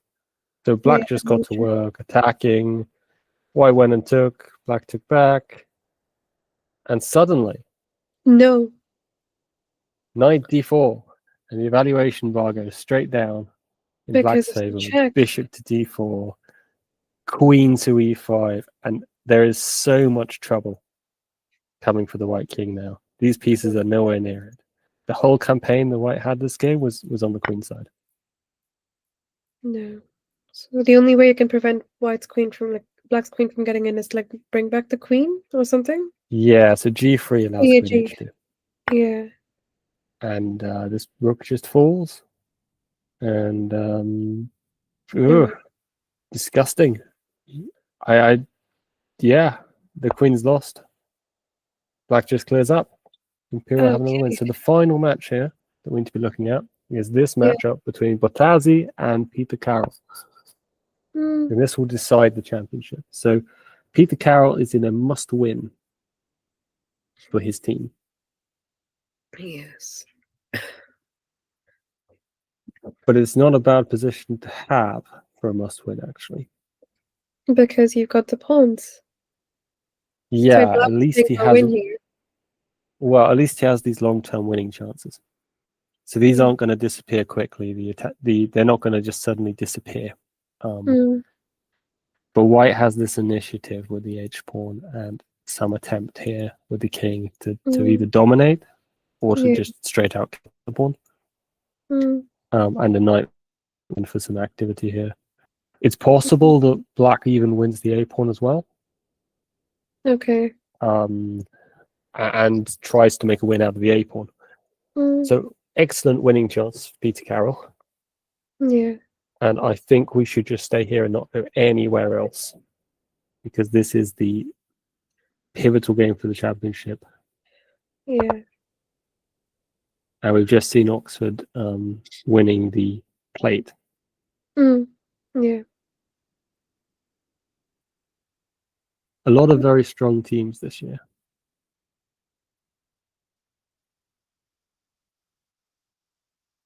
This really was up in the air until there wasn't a clear winner on paper for this tournament. Oh, okay. Yeah. Yeah, so as I said, White has sacrificed the a pawn A pawn. Yeah. just to build a story and an initiative around the h pawn. Mm. Because you can't keep any pieces tied down to this pawn. Black has the second rank. But maybe this is hard to believe, but White has drawing chances. But black. Right. True. The This is the isolated kind of pawn position that requires like lots of coordination, like push, or like. This is the kind of play that you can get from these strong FM players. Mm.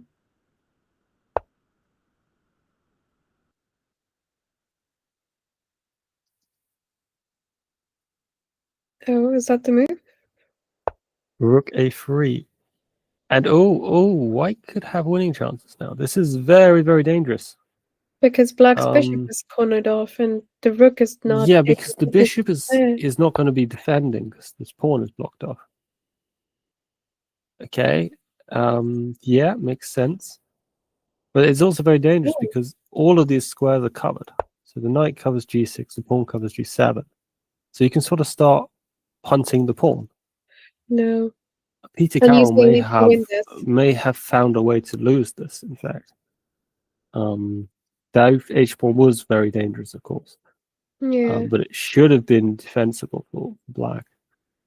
How do you defend that though with h4 right now? Because With again, the same situation where the rook's out of play, the bishop's not going up. What you kind of have to do is you have to bring the rook around. And if the knight ever comes in, you then sacrifice f4 to grab h7. Mm. And that's the way that the bishop gets back in to help. Mm.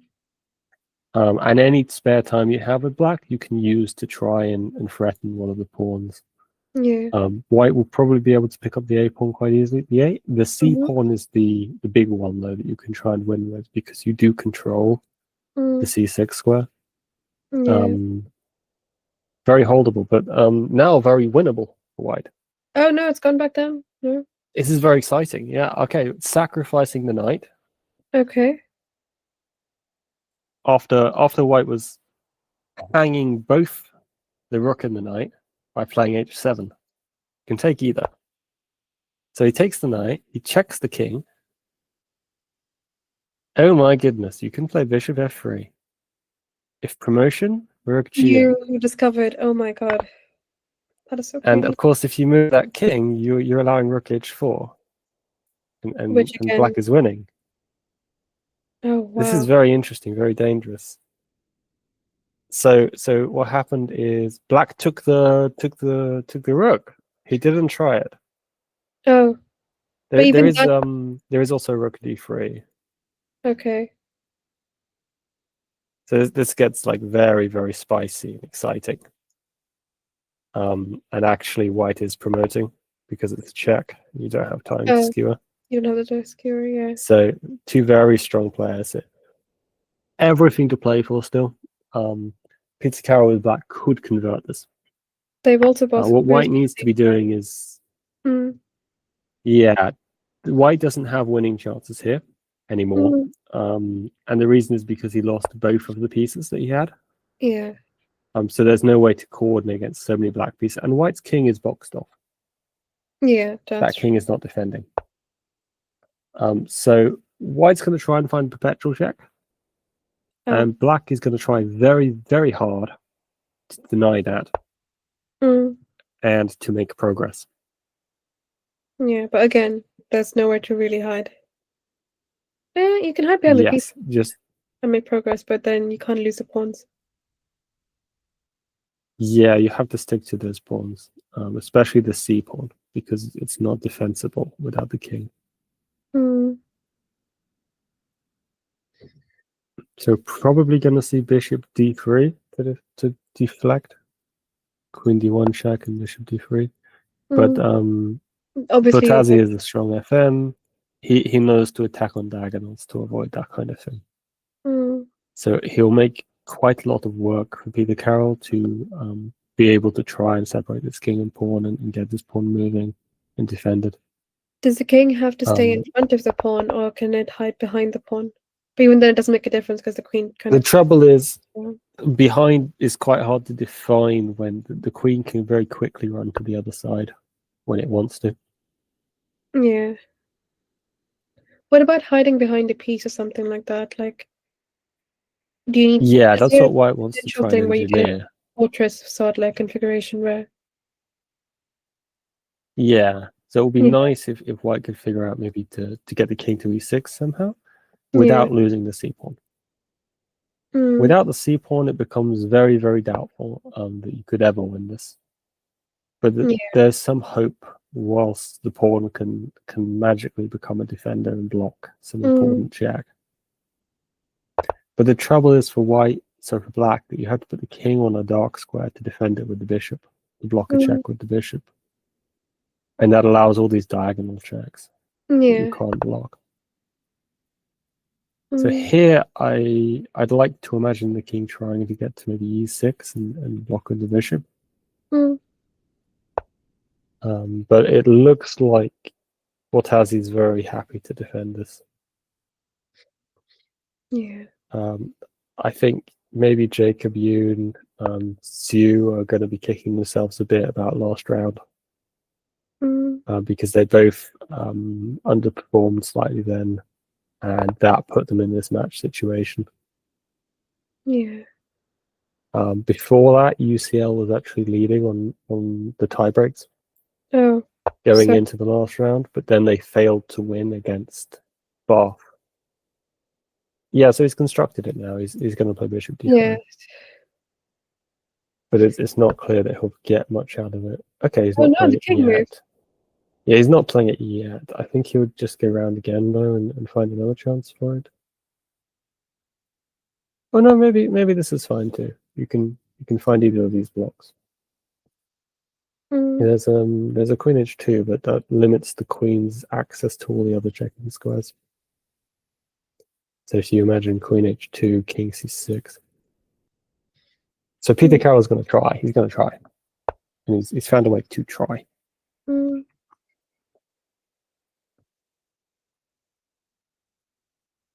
It's going to be interesting. So essentially, you're going to go for perpetual, and it's like 75 or 50 moves now. It'll be 50 because 50. Lee Chess. Sorry, actually, this isn't on Lee Chess. I'm being silly. Yeah. They'll claim on 50. They can claim. They've got score sheets, I believe. Oh, it's a rapid tournament, so they might not. Yeah, because they're both under like 10 seconds. Yes. 15, 20. This is, yeah. So the 50 move rule may not apply here because this is a rapid tournament. Players have very little time and they're very unlikely to be keeping score. There was a nice trick there. If you take this pawn, then rook e5 pins. So White adds a second attacker. It's going to do it with the king.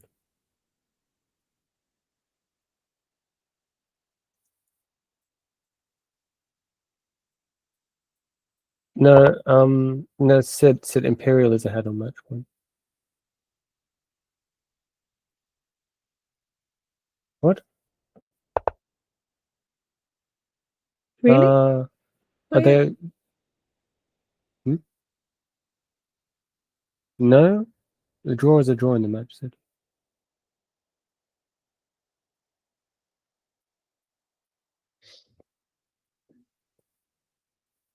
Okay, so f4 not played. F4 not played. Okay. So for me, this was the obvious way to keep going. just take that pawn out of the question. But now rook e5 instead, queen h2, king e6. And this looks very good for white, trying to get in and make a draw. You can kind of imagine some line like queen h6, king back, and king f4. Yeah. So they've played very quickly. Yeah, they've done this. And now this pawn is sort of hanging. But again, you can't take it. Because then. Oh, Incredible. Wow. That's worse. I'm wondering if this is just luck and queen g7 would have been better, perhaps. But there's still some things to it. So, very fancy defending. Okay. Never mind. Queen takes. It was possible. So wait, if UCL draw this, they don't win. Imperial wins. Or is it just they both drawed? Yeah, Imperial will win on match points because a draw in the match is a draw.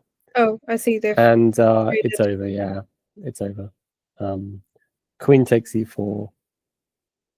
Bishop takes. King takes. And then you can try and go around and get in front of the pawn. But you're not quite quick enough. In the square. Yeah, so white draws by 1 tempo. If black could get to there, it would be a win. A very exciting endgame. I think definitely the way to continue is not rook e5, allowing this trick. Is just to push the pawn and keep going. Of course, white will have enough play to draw, but I think white didn't have to allow this advance either, and white did allow it, so pressure is pressure, and the time is very low, and you can understand how this happened. Both players really very high pressure on them in this moment. Yeah. I think there are no remaining games actually going on. A lot of wins in this last round. We can look at Warwick. Very decisive, yeah. Warwick have drawn against Cambridge. Oh, okay. With all decisive games. Victor beating Remy Rushbrook, solid. Arya Kont falling to Alex Leslie, and Edward Jackson also falling to Rajat Makar. As I mentioned earlier in the chat, when I was not commentating, Remy Rushbrook is a national master. He's a very strong player. So this board ordering of untitled CM IM is not it's not them rearranging the boards to put their weaker player up on the high board. It's just these are all very strong players. I see. So it's very understandable Remy would play on board 1. Oh my god, that's more. There's an IM on board. Yes. But you have to remember these ratings also are not the real ratings. These are the FIDE rapid ratings. Ah, okay. Which are entirely inaccurate in England.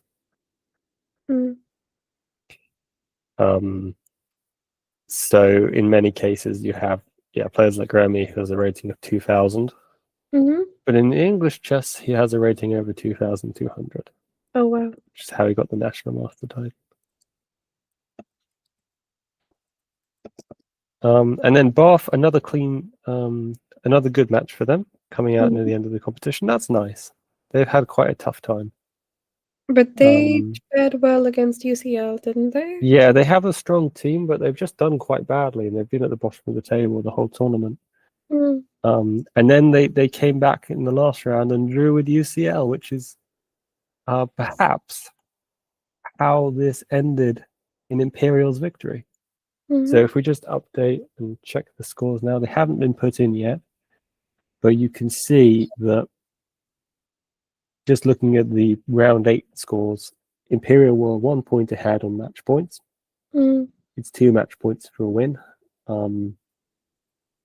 But if they were neck and neck, if UCL had not drawn that match, then UCL very well could have been ahead on game points.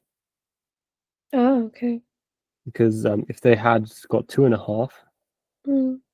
then they would be tied on game points. If they had won the match by 3 or more, they would be ahead on game points. So that was really important coming into this round as well. Mm-hmm. It would have been really important if they hadn't not managed to win that match. Yeah. Yeah, so you can see here as well where the 9 and the 10 are. We've got near 4-0 victories, Mm. but then there's one match that UCL just they couldn't do so well. And Bath has a very strong team actually, particularly the top 2 boards. I know to be very strong players. Mm. So they had a nice clean sweep in the final round. That was nice.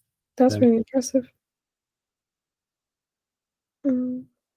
And Oliver Oxford. Howell, I think, having quite a good tournament. Or not. Okay. It's okay. Having a very tough tournament. Yeah. I noticed in the last couple of rounds he got these draws, and those are very solid draws to have. Against Perhaps he's a much stronger player with a low FIDE rating. I haven't heard of him before. But he has had a very tough lineup, a lot of titled opponents. Oh wow, This is what happens when you play on board 1. This is a round robin tournament, so he's played everyone. We can look at the individual players as well, I think. Can we not? I don't think we can actually. Oh yeah, we can.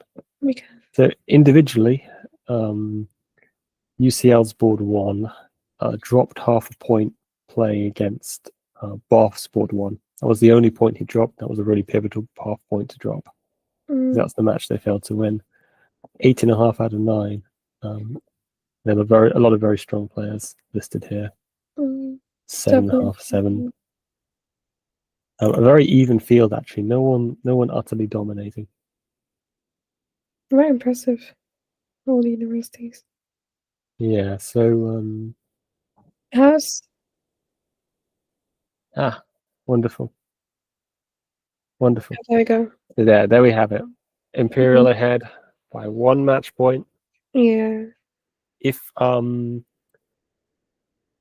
UCL had just won half a point in the round, they would have not been ahead, and it would have been tied on game points as well. Oh wow! So Oxford, what would have happened was a tiebreak there. Yes, I'm not sure what the tiebreak would have been when the game points are equal. So Oxford also very commendable performance, coming back later in the tournament. But the head-to-head's a draw. Is it drawing of lots next? Well, it's a good thing we didn't. I've seen tournament rules that have said drawing of lots is like the 3rd level tiebreak or something. Wait, surely we can find out. So Oxford coming in, and Warwick commendable performance.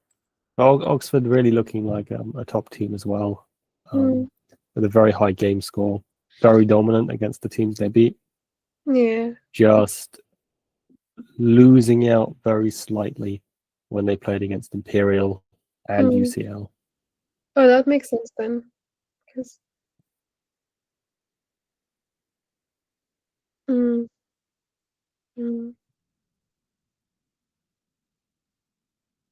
Interestingly, UCL, despite not winning, were undefeated. They just had 4 draws. Oh. Whereas Imperial actually lost to Durham quite badly in No way. So Durham's one of the team is really previous strong. I rounds. heard you guys mentioning. Are they? I haven't looked at them too much. Oh my goodness, the dark horse. They beat Imperial and they drew UCL, but then they really struggled. No, they lost to Oxford. They drew Warwick. But really struggling to get anything against the rest of the competition. Doing well against the top seeds. Very unusual. Bath also climbing out of the last couple of places to 8th in their last 2 rounds. That Very is nice. crazy. Oh, wow. So like Bath and Durham were the ones who had like a strong team or an interesting. Yeah, one. but Loughborough beat Bath, you know. I Loughborough beat Bath. Well done, Loughborough. That was their win. The triangle. So the takeaway from this is that everyone really brought very strong teams. Yeah. And it just seems that UCL and Imperial were the most on the ball, with Imperial being the most on the ball and UCL just falling very slightly with that draw against Bath at the end. Yeah. We could, if we're still going for a bit, we could just do a small overview of that last match. Yeah, of course. So we had that board 1 game with the that classic Sicilian that Fabi and Magnus were playing. Very theoretical, and eventually the queens were traded, and they reached this crazy endgame, and it seemed that the black had more pawns, but then somehow this pawn started to move forwards, and somehow white was perhaps possibly having chances of winning. Yeah, you can imagine knight h5 actually, and then when this kind of f4 is played, you have knight f6. Oh wow. Whereas if you take this knight, so this rook h7, so this is a very crazy variation, a little bit hard to find. You have to really be looking for it. Yeah. But of course the rook just can't get back, and the bishop can't get in because, well, now it's too late, but previously the bishop couldn't get in because of this amazing fork that defends the rook. Yeah. So a very small winning chance with a few seconds on the clock. And then Peter Carroll getting into this endgame and not managing to pull through and push. Yeah. So was the pawn endgame way more intuitive to hold as a draw than the position where white was stuck when white had an advantage? Here? Yeah, is this more intuitive to hold to a draw than playing for an advantage in the previous position, where white had an advantage? Yeah, so white can't win this for sure. Yeah.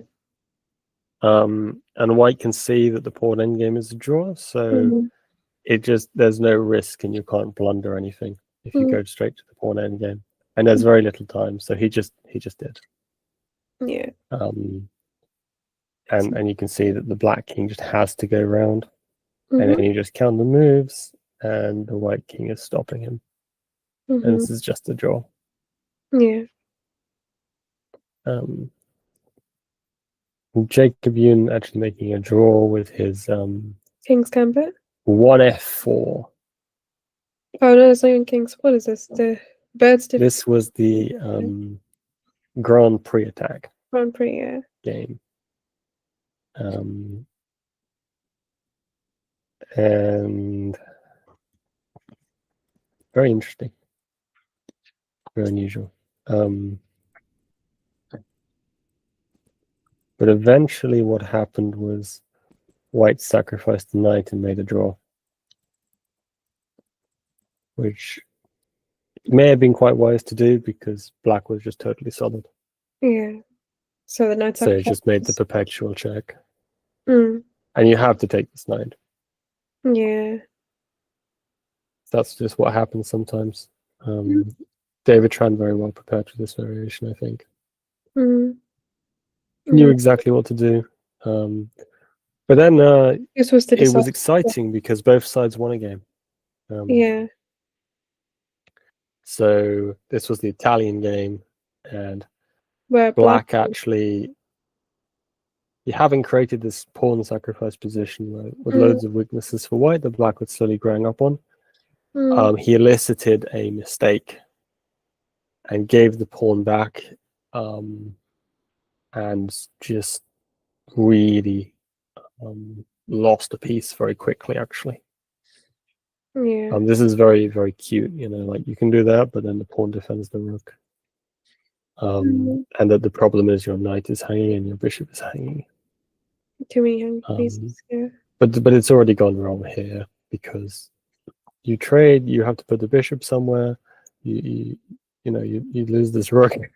It's really bad. But you don't trade and you put the bishop somewhere. Of course, bishop e4 loses the bishop. Yeah.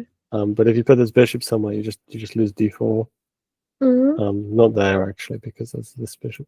But black's got loads of activity. Bishop pair. He's gonna win a pawn, a second pawn, Yeah. and it just falls apart for white. It's like white's pieces aren't coordinated. Yeah, and it's basically impossible for white to coordinate in this position. So maybe because like you've the got bishop these block pawns. e3, like you suggested, to like hold on. Yeah, I mean the bishop at some point should be Oh. living here, but it just can't in this position. Because you get even more weaknesses, and you've got like a mass of isolated pawns now. Yeah. So very nice strategic demolition by black, Dmitry Minko. So, He's probably very happy on 8.5 out of 9 of individual score. mm, And you look at that, plus 54. okay. Very impressive.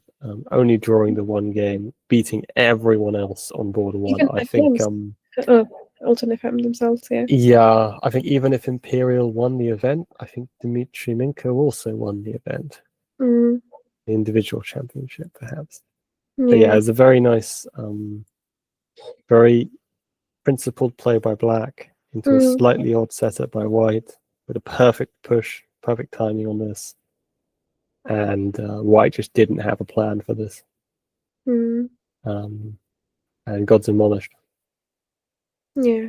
The final game was the really exciting one, was the King's Gambit. Imperial struck back, and this was pivotal for their win. This was probably the one where it was the most easy for UCL to have won. It could have gone white's way. This was a very exciting game. We had sort of a Fischer defense or classical defense. King's Gambit accepted. And both sides played very principled, very well. Both sides, it was black that had the decisive win. Black had the decisive win here. The Yeah. Imperial won the match. Yeah. And it was this king side pawn storm, and finally the weakness is created. This was just crazy. There were so many moments here where different moves could have been played. So many slight tactical oversights. But when things came to a close, when the dust settled, this dark square bishop was just too good. And the black queen came back. And suddenly white was getting mated, and there was just nothing to do about it. And white lost the piece over here.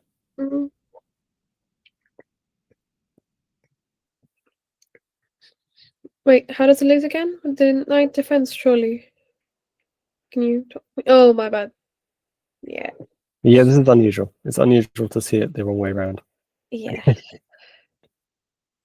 usually the other way around. Yeah. Okay.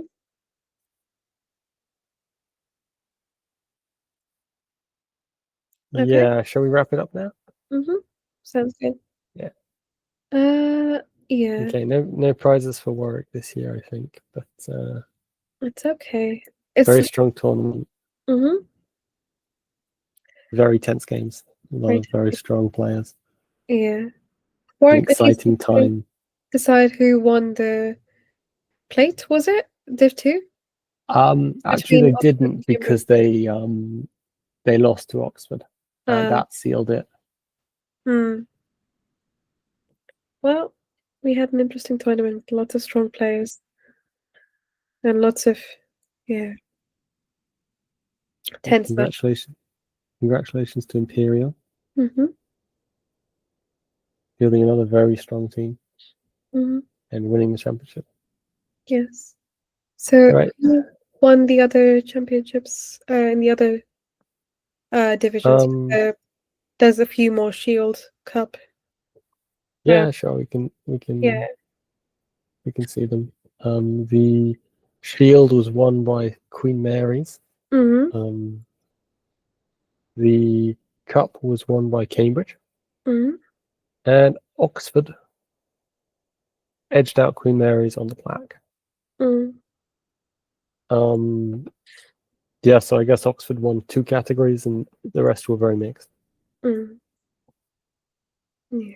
Well, congratulations to all the teams that won.